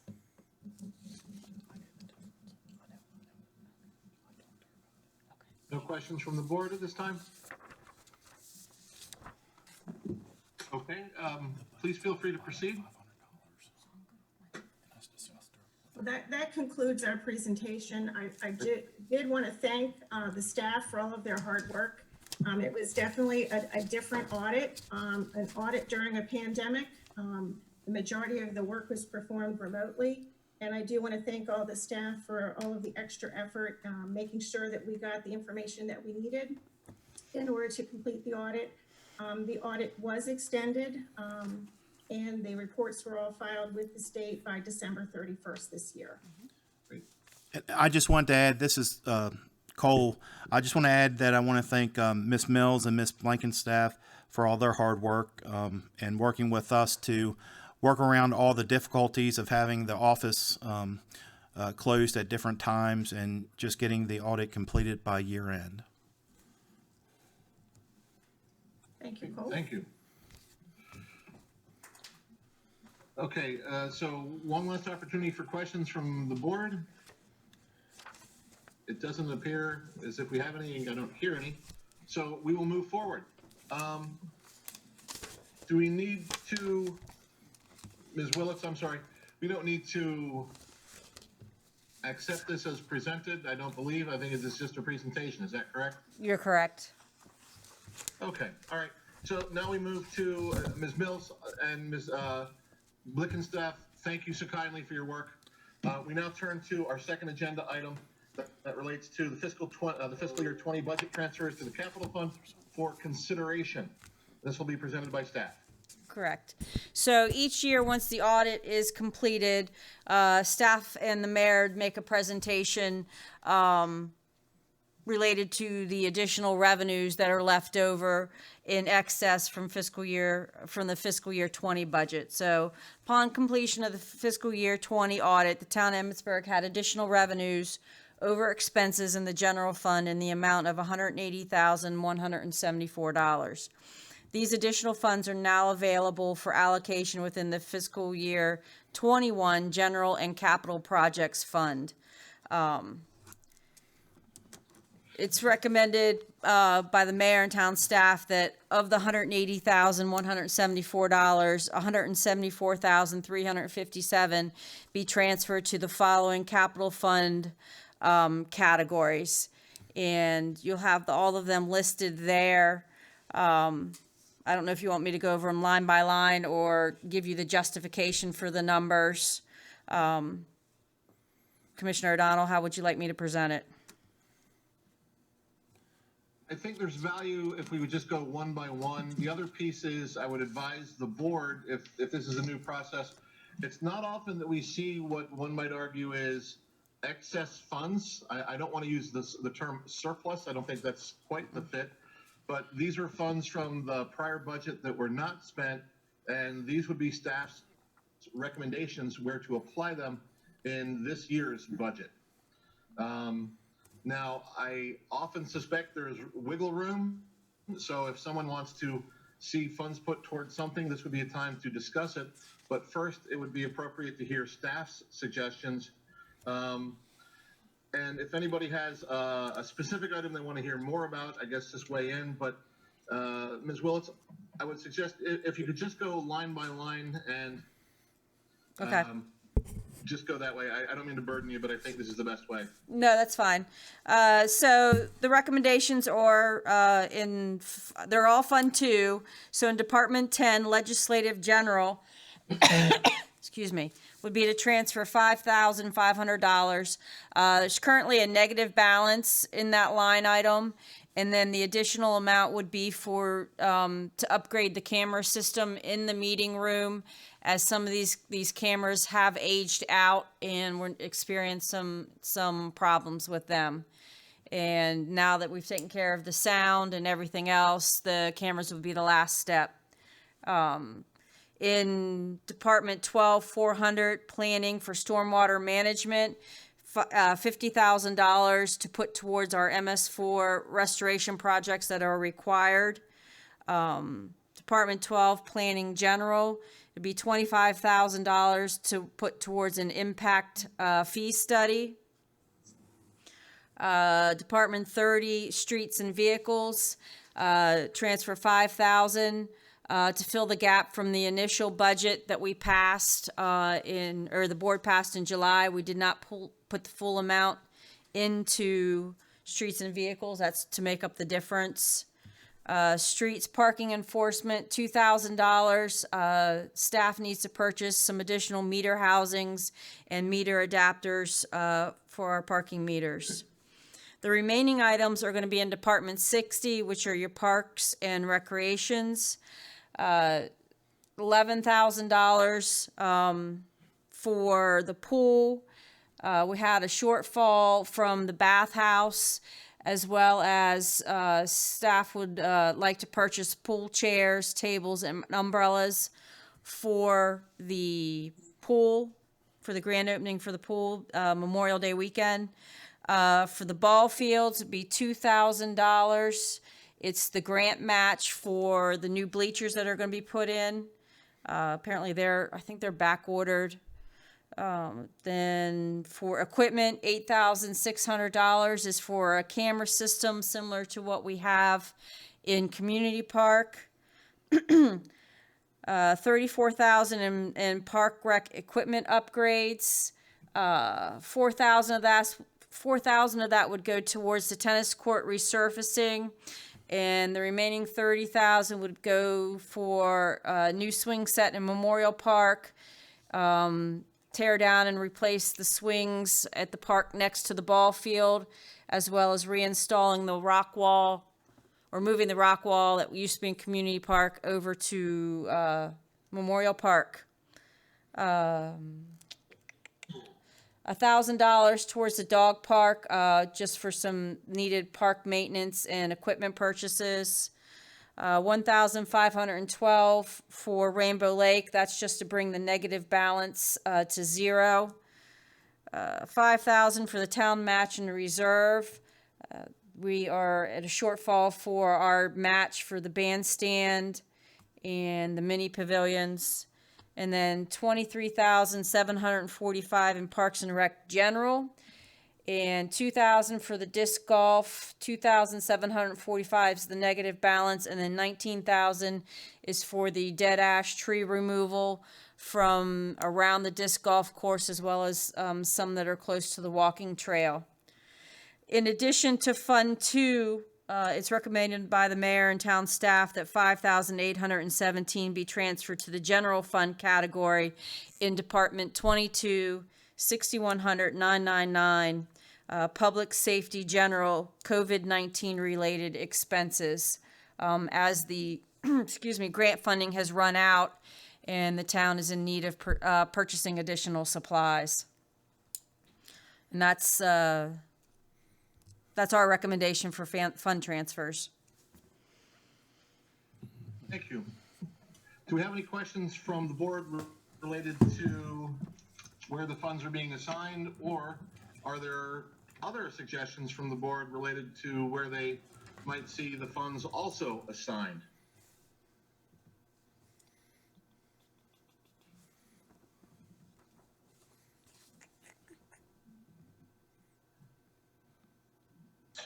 I have no issues with them. I mean, I think one of the questions would be was there input from like the Parks and Recreations Committee or anything in regards to that where they might want to see the money? I know Commissioner Davis has done a lot of work with Parks and Recs Committee, especially trying to get baseball and everything in. So I didn't know if there was anything that he might have. I know obviously putting him on the spot right now, but I don't know if he had any thoughts of where some of that money might be able to go to as well in the parks. So I know, and Commissioner Davis, I believe Ms. Shaw reached out to you because we're getting ready to submit for some grant work again through program Open Space. If you had any projects or anywhere that you would like to see funding go. So yeah, we would, any input you have towards this for the parks, or if you have some grant related projects also, that would be beneficial. Yeah, the one thing she did talk to me about were the bleachers for the Little League field. Right. Which are needed. That was about it. I know we had talked about upgrading the lock systems on the dugouts, do away with the keys and put combination locks, and that was last year right before COVID hit. So I hope we can continue with that.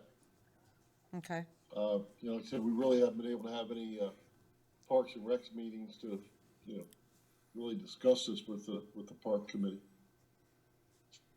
So yeah, we will be, I think the POS grants that we submit for, I believe we have to submit, I don't have the date in front of me, if it's April or May 1, and these are two great projects that we could certainly submit for. I would need more information on a new lock system for the dugouts, which we can either work with you and or Jimmy Click for some input. Yeah, we had talked about that last year about going away with the keys and have to worry about getting keys back to where we could do the push button lock system. And I thought at one point we had the locksmith scheduled to come in, and then COVID hit. Okay. So I just hope we can get back to that. That'll solve us a lot of problems with getting keys back and getting locks changed and things like that every year. Ms. Willits, is that budgeted in the proposals here regarding, I guess, Department 60-194 Parks and Recreation ball fields? No, because we never had a cost associated with it. So that 2,000 in ball fields is for the town's match for new bleachers through the program Open Space. Once we get a price on the locks, there is wiggle room throughout Fund 2 that if we need additional monies that could be transferred to that line item. So I feel very confident. I know of a couple areas where there'd be couple extra line item areas where we could transfer with board approval. So I feel confident that we could fund that project outside of these transfers. And I'll certainly get with Mr. Click and get the ball rolling on pricing. Okay, Mr. Davis, is that all right by you? It seems like they have a plan in place to get the locks modified. Sure. Yeah. I have one question. Sure, Mr. Sweeney. This maybe Kathy can answer. Do we have enough money in the budget for ball field mix for the fields, since they're going to be using all the fields this year? Yeah, that's part of the general fund budget. So we put that in our budget each year for the ball field mix. I'm trying to see. Okay, I know they said they were going to be using all the fields, I believe, this year, all 5 fields or 6 fields they have. Yeah, we've got stuff. We have like $4,000 in the general fund for ball fields, and a big portion of that goes towards ball field mix. Okay. Thank you. I like having my computer with me. So, Ms. Willett, the question I have, and it might be premature, but my hope is that seeking a grant through the recreational trail program the minimum grant is $25,000 with a 20% match. So the way it stands now, we might be able to do that with what's assigned to maintenance and promotion of the trails. But are you looking to lock down these numbers tonight? These numbers, yes. So from what I understand, you've had some discussions with Cole with the actual balance that's in Right. the trails. Yes. And the 20% match would be 5,000 Correct. for that. As I mentioned to Commissioner Davis, there is wiggle room in some other line items that weren't touched that, if need be, with board approval, they could be transferred to that line item to cover any costs if need be. Terrific. Okay, because the long-term goal, the short-term goal is there are two separate grants. One is RTP and one's from a private organization. So, and this is why I'm hoping we can talk hopefully sooner than later. But should there be wiggle room, then I don't see any need on my part to ask for anything to be changed from this. Yeah, there's definitely leftover monies in different line items that could be transferred to different categories if needed. Terrific. Okay, well, that's appreciated. So with that in mind, are there any other questions from the board, or are we comfortable moving forward on this item? Just a quick question. Sure. And maybe I missed it. When you said the $1,000 to the Parks and Rec for the dog park, is that to kind of hopefully clean up some of the flooding and stuff that occurred over the last few months? I know some of the stuff got washed out pretty bad and things of that nature. Right. So we have money in the general fund budget for maintenance and for other items, and this would also towards additional maintenance, any fence repair, as well as I think we were looking to purchase a few equipment items for each side of the dog park. So yeah, but definitely there is a flooding problem that needs to be taken care of. Okay, thank you. Terrific. Okay, any other questions from the board? No, just something to think about in the future. If we'd ever come up with any extra funding, I think we should really think about putting some money back to have a deputy work some overtime in the nighttime hours. With the deputy who's been taking the place of Deputy Ahalt, it's been really kind of nice at night to come back from a fire call or such and see a police car sitting on the square at 3 a.m, just to keep people off balance a little bit and have some extra added protection. I know we can't afford another deputy, but to have that nighttime presence really does make a difference, and it could keep people just a little off balance. So if we ever have that happen again, I wish we'd consider that. I agree, sir. That's a great idea. There are times when I'm driving in from out of the area late, and that is very reassuring. Okay, so Ms. Willits, moving forward on this agenda item, we need to have a motion to accept this as presented. Is that correct? Yes, please. Okay, so therefore, is there a motion from the board for the fiscal year 2020 budget transfers to the capital budget fund as presented?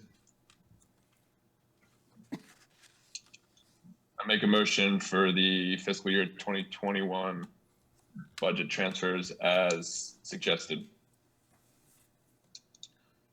Okay, modest modification. Fiscal year 20, is that correct, Ms. Willits? So yeah, it's the excess in the general fund from fiscal year 20, and it's being allocated into fiscal year 21 general and capital projects. Terrific. Okay.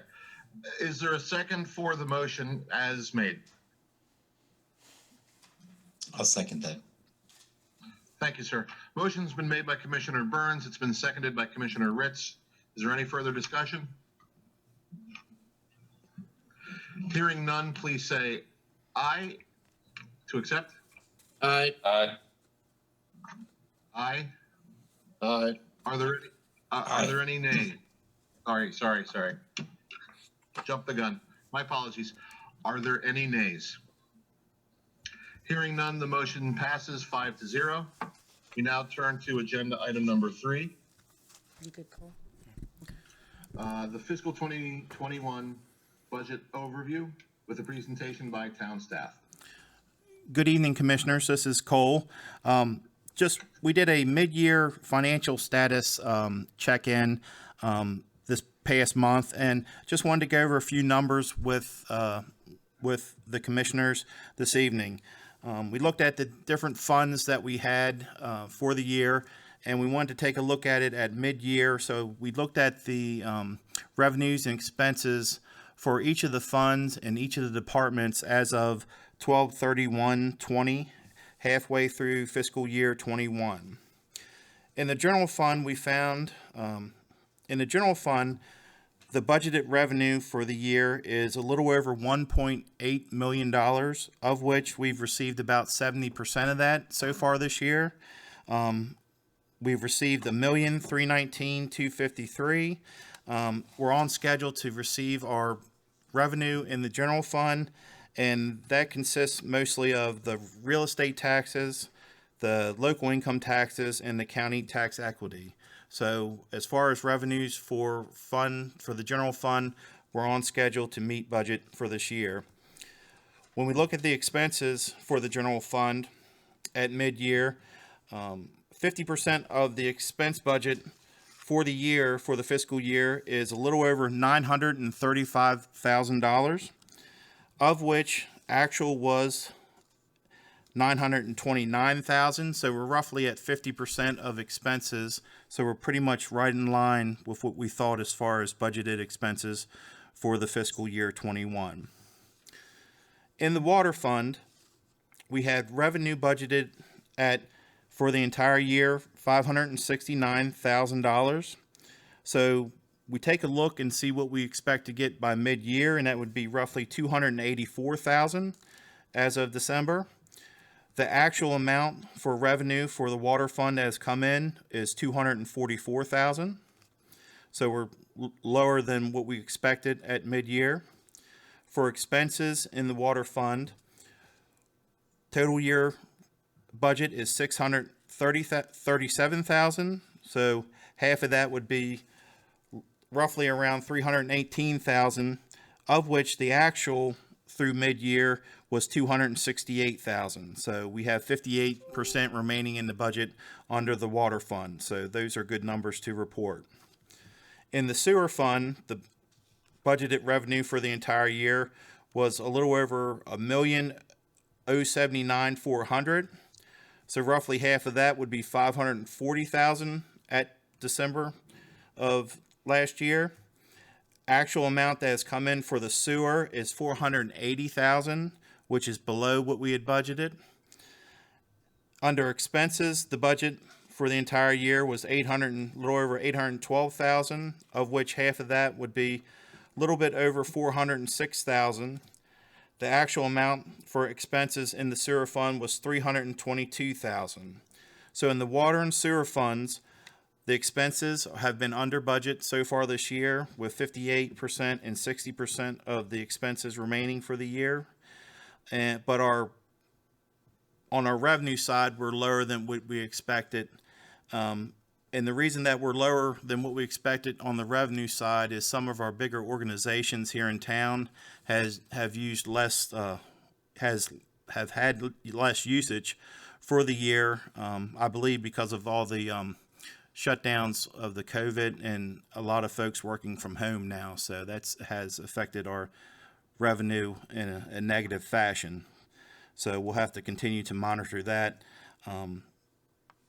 To emphasize town staff, we meet every quarter with the town manager and the department supervisors to look at the numbers on a quarterly basis. This week we're going to meet and start initial discussions on the fiscal year 22 budget. So we're starting to ramp that up, and we'll look forward to presenting that to you here in the coming months. Did anyone have any questions? I have one. Yes, sir. I have Yes. one call. Go ahead, Mr. Sweeney. I just wondered the deficit that we have for the water balance or the water and sewer, is that from the unpaid water and sewer bills? No, that anytime we have billings that we have for people, we go ahead and book the revenue. If people, one doesn't affect the other, I guess is what I'm saying. Oh, okay. Yeah. I didn't know if that was had part of it or not. No, the biggest thing that has affected our revenue is just the overall usage has been down in town. Some of our bigger locations in town have used less water, basically. So we'll have to adjust and see what we need to do going forward. Okay, thank you. You're welcome. Commissioner. Any other questions for staff related to the presentation of the budget overview?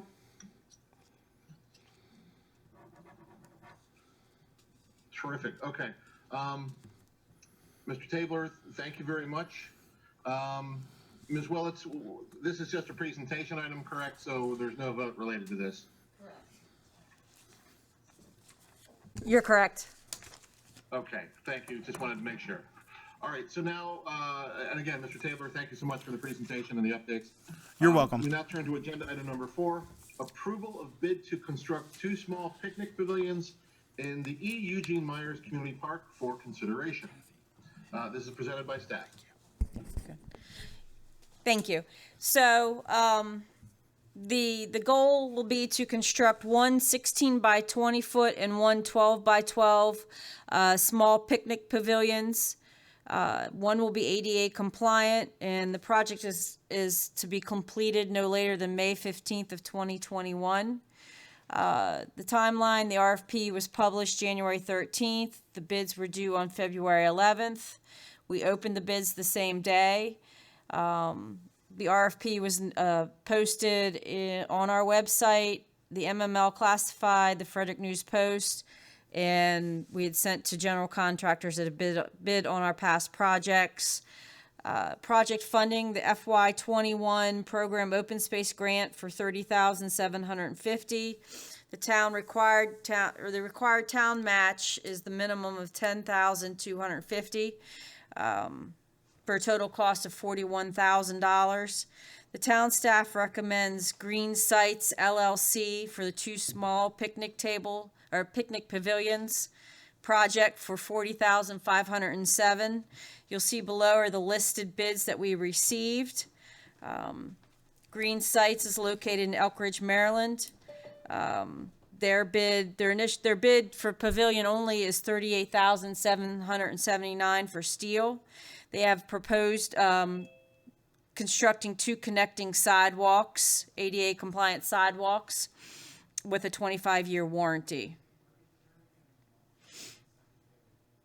And that's all we have. That's all I have for this topic. Any questions for staff related to the bids and the recommendation or the recommendation? No, these look good. I was just curious. I believe these discussions started back when I was in parks. I remember the park committee was discussing there are pads, concrete pads already poured, I believe, near the bandstand. Is that where these proposed pavilions will be going? These are actually going back towards the back side of Community Park. I don't have the drawing in front of me. Near one, I believe, is near the walking path, and then one is, I don't remember where the second one is, but they're both in the lower part of Community Park where there is no seating area. Gotcha. I guess eventually one day we'll look at those existing pads there near the bandstand. I know that was something that we discussed. It seems like forever ago. And then I'm glad to see the bandstand as well as on the agenda this evening too. I know we made recommendations hopefully to get a new bandstand at one time. But regarding the pavilions right now, I have no further questions. Thank you, sir. Any other questions or comments related to these items?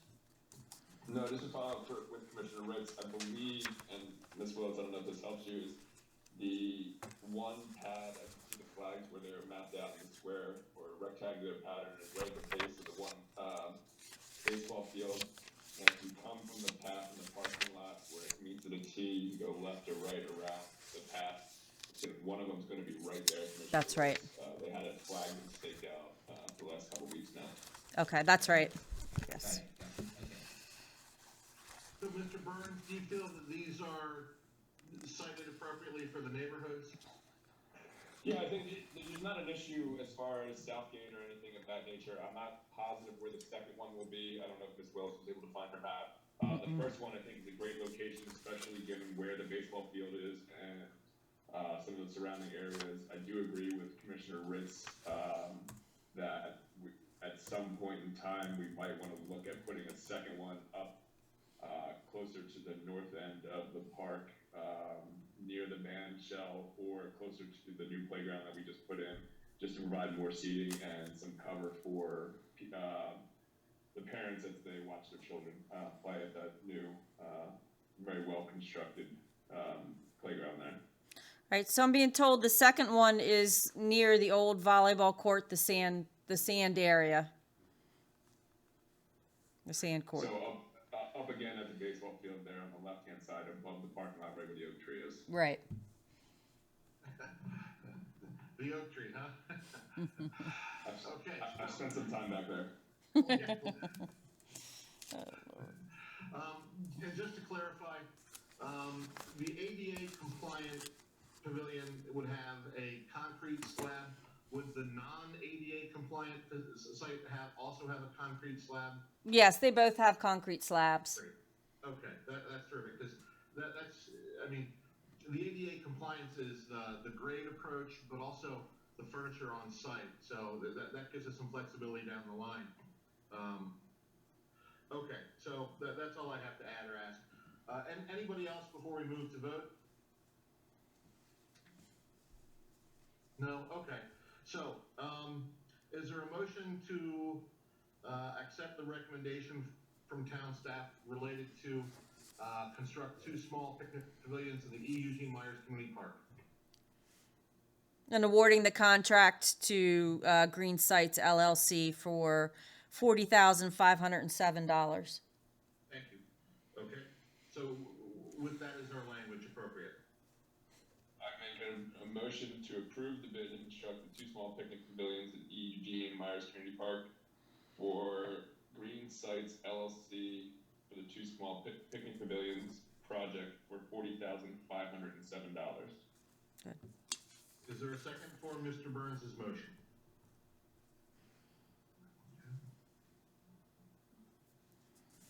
Also. Thank you, sir. Motion's been made by Commissioner Burns, it's been seconded by Commissioner Davis. Is there any further discussion? Hearing none, all in favor, please say aye. Aye. Anyone against? The motion carries 5-0. Terrific. We now turn to agenda item number 5, approval of bid to renovate the Eugene Myers Community Park bandstand. This is also to be presented by town staff. Yes, thank you. This again is a project that's funded by program Open Space. We're looking to renovate the existing bandstand to include replacing rotting boards, demo of the walls, enclosing the back half, updating the electrical work, painting, and adding some cultured stone to the back wall and columns, with the project to be completed May 1st of 2021. It was first advertised in November of 2020 with a due date of January 5th, 2021. We did not receive enough bids. We only received 2, so we put it back out to bid. And these bids were due on February 22nd. We opened the bids on February 23rd. Again, project completion estimated to be May 1st. It was posted on our website, MML Classifieds, Frederick News Post publication, as well as emailed to past general contractors. Project funding, fiscal year 2021 program open space grant of $11,250. The required town match is $6,000. The total cost is $24,000. Staff recommends MI Tech Construction for $22,270. You'll see the three bidders listed below. And with MI Tech, we are opting for the $810 additional for a new LED light within the bandstand. We did have a reference check for MI Tech, and it was favorable. It was a good recommendation. So that's all I have. Okay, are there any questions for staff related to agenda item number 5 and the bandstand bid? Two questions. Yes, sir, go for it. Electrical in nature. I know that the electrical upgrades to electrical was mentioned. I'm assuming the electrical capabilities of the bandstand will be at least at existing, what's there existing now. So The reason I ask is because I know back when I had, when I was in parks, we had our bands, there was no issue, but if there were with a larger group playing, maybe just to ensure that there was enough adequate hookup right. for said bands. And then the LED light, great idea. Hopefully that'll be also tied to a light sensor, so to speak, so that it comes on at night, like the existing windows. Yeah, so I'm reading the project description here that Michele prepared, and it looks like it's related to the electrical. It's to replace the electrical outlets in the shell with higher ampage for the sound equipment to keep the outlets from blowing. Apparently, they have blown in the past during previous shows. And the LED light, I'll note that to make sure that it is on a sensor. Too many amps cranked up to 11. That's a Final Tap reference. I was doing my best Pete Townsend and my guitar went out. I was very disappointed. It'd be really nice to have a new bandstand. We have four bands scheduled for the park this year. Right. That's why we're pushing to have it completed by May 1st. It should be in time for all the concerts that have been scheduled. Okay, any further questions or comments related to this item? Hearing none, is there a motion to accept the bid from MI Tech Construction in the sum of $22,270 with the LED light? I so moved. Thank you, sir. Is there a second to Mr. Sweeney's motion? I'll second that. Thank you. Motion's been made by Commissioner Sweeney, seconded by Commissioner Ritz. Is there any further discussion? Hearing none, all in favor, please say aye. Aye. Aye. Aye. Aye. Any nays? The motion carries 5-0. Thank you. Thank you. We now turn to agenda item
I am on mute.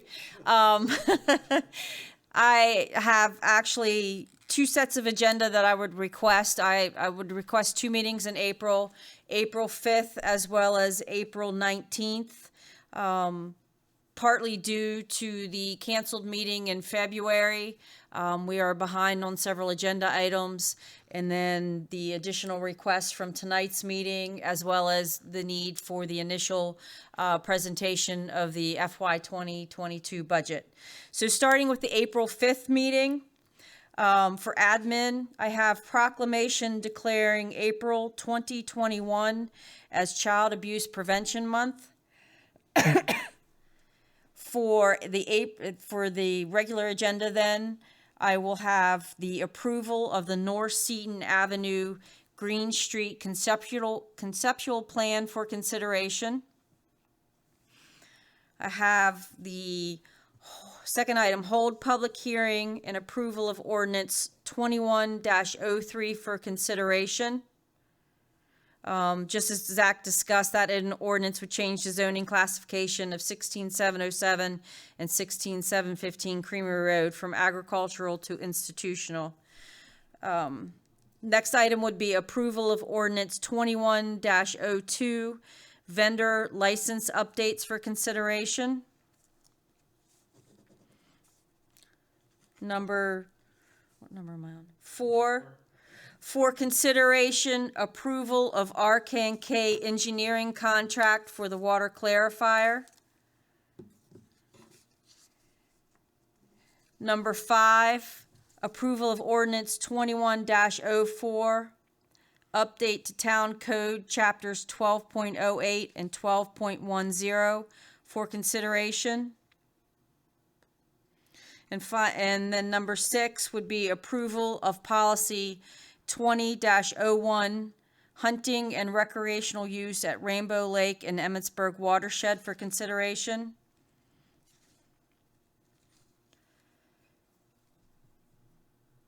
For the April 19th meeting, I believe the discussion related to this pump station will be considerable, and I think it's best to have its meeting of its own.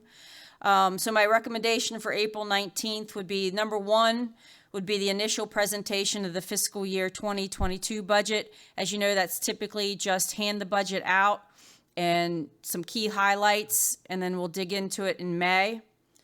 And then agenda item number 2, for discussion, the location of pump station for Emmitsburg East Industrial Park on the town's wastewater treatment plant property, and discussion of additional requirements of such pump station.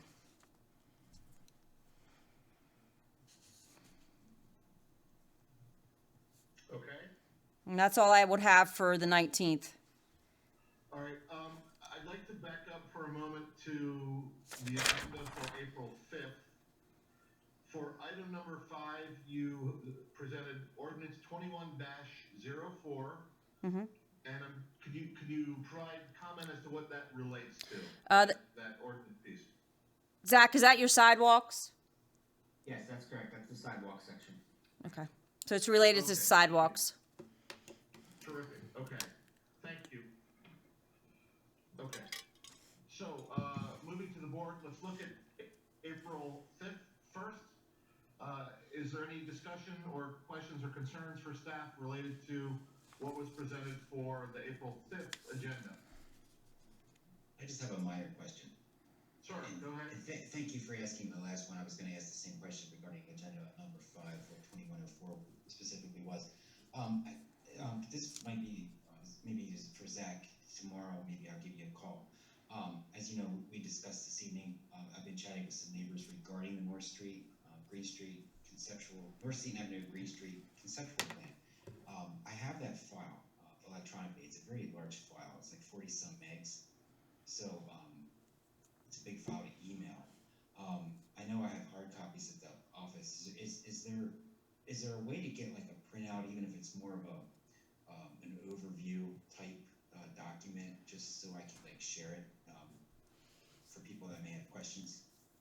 Yeah, I can print you another copy off. How many do you need? Probably more than one. I don't need a lot, but I know we're trying to save some money with paper printing too, but it might be easier just to share the file that way, just because it is a very, very large document. And even if it's something more of a, like an overview, just to give an idea of what it entails. I don't know if that's easier or just do the whole file. I don't know. Okay, yeah, I'll give you a call tomorrow, if that's okay. That's great, yeah, anytime. Okay.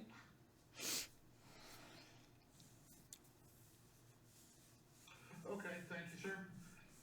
Any other questions or comments from staff regarding this agenda? Terrific.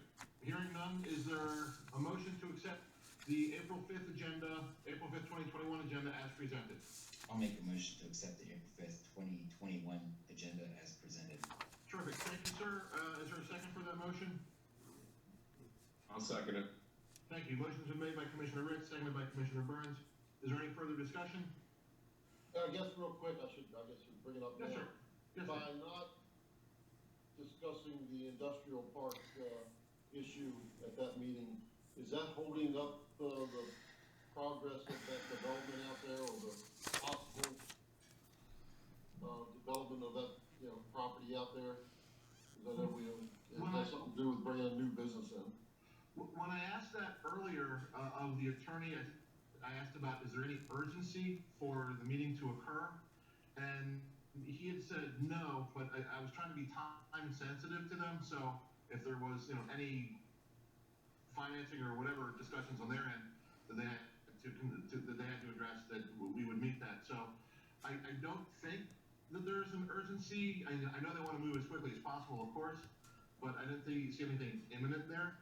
I think it also gives them an advantage to get any documentation in complete, so it can be reviewed, for public review in our public meeting. Yeah. So I hope that answers that. Yeah, and it doesn't make a difference between the 5th and the 19th, because there's no way that we can get them on the April 26th Planning Commission agenda. So, the next Planning Commission date would be May 31st. So I think that would be plenty of time for their engineer to work one way or the other, depending on what your decision is. Okay, and do we have to meet before that, to look at that plan, so we're ready to, maybe act on it, or no? No, we will, Zach and I will make sure that everybody's provided all the documentation that you'll need for that meeting. We'll try to get it out ahead of time, but it's a meeting that has to happen in open session.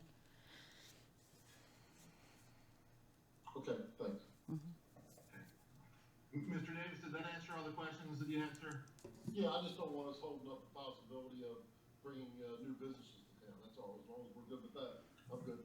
Gotcha. Okay, thank you, sir. I'm assuming that if the planning commission then meets at the end of May, as Zach indicated, then it would probably come back to the board in June, potentially for consideration.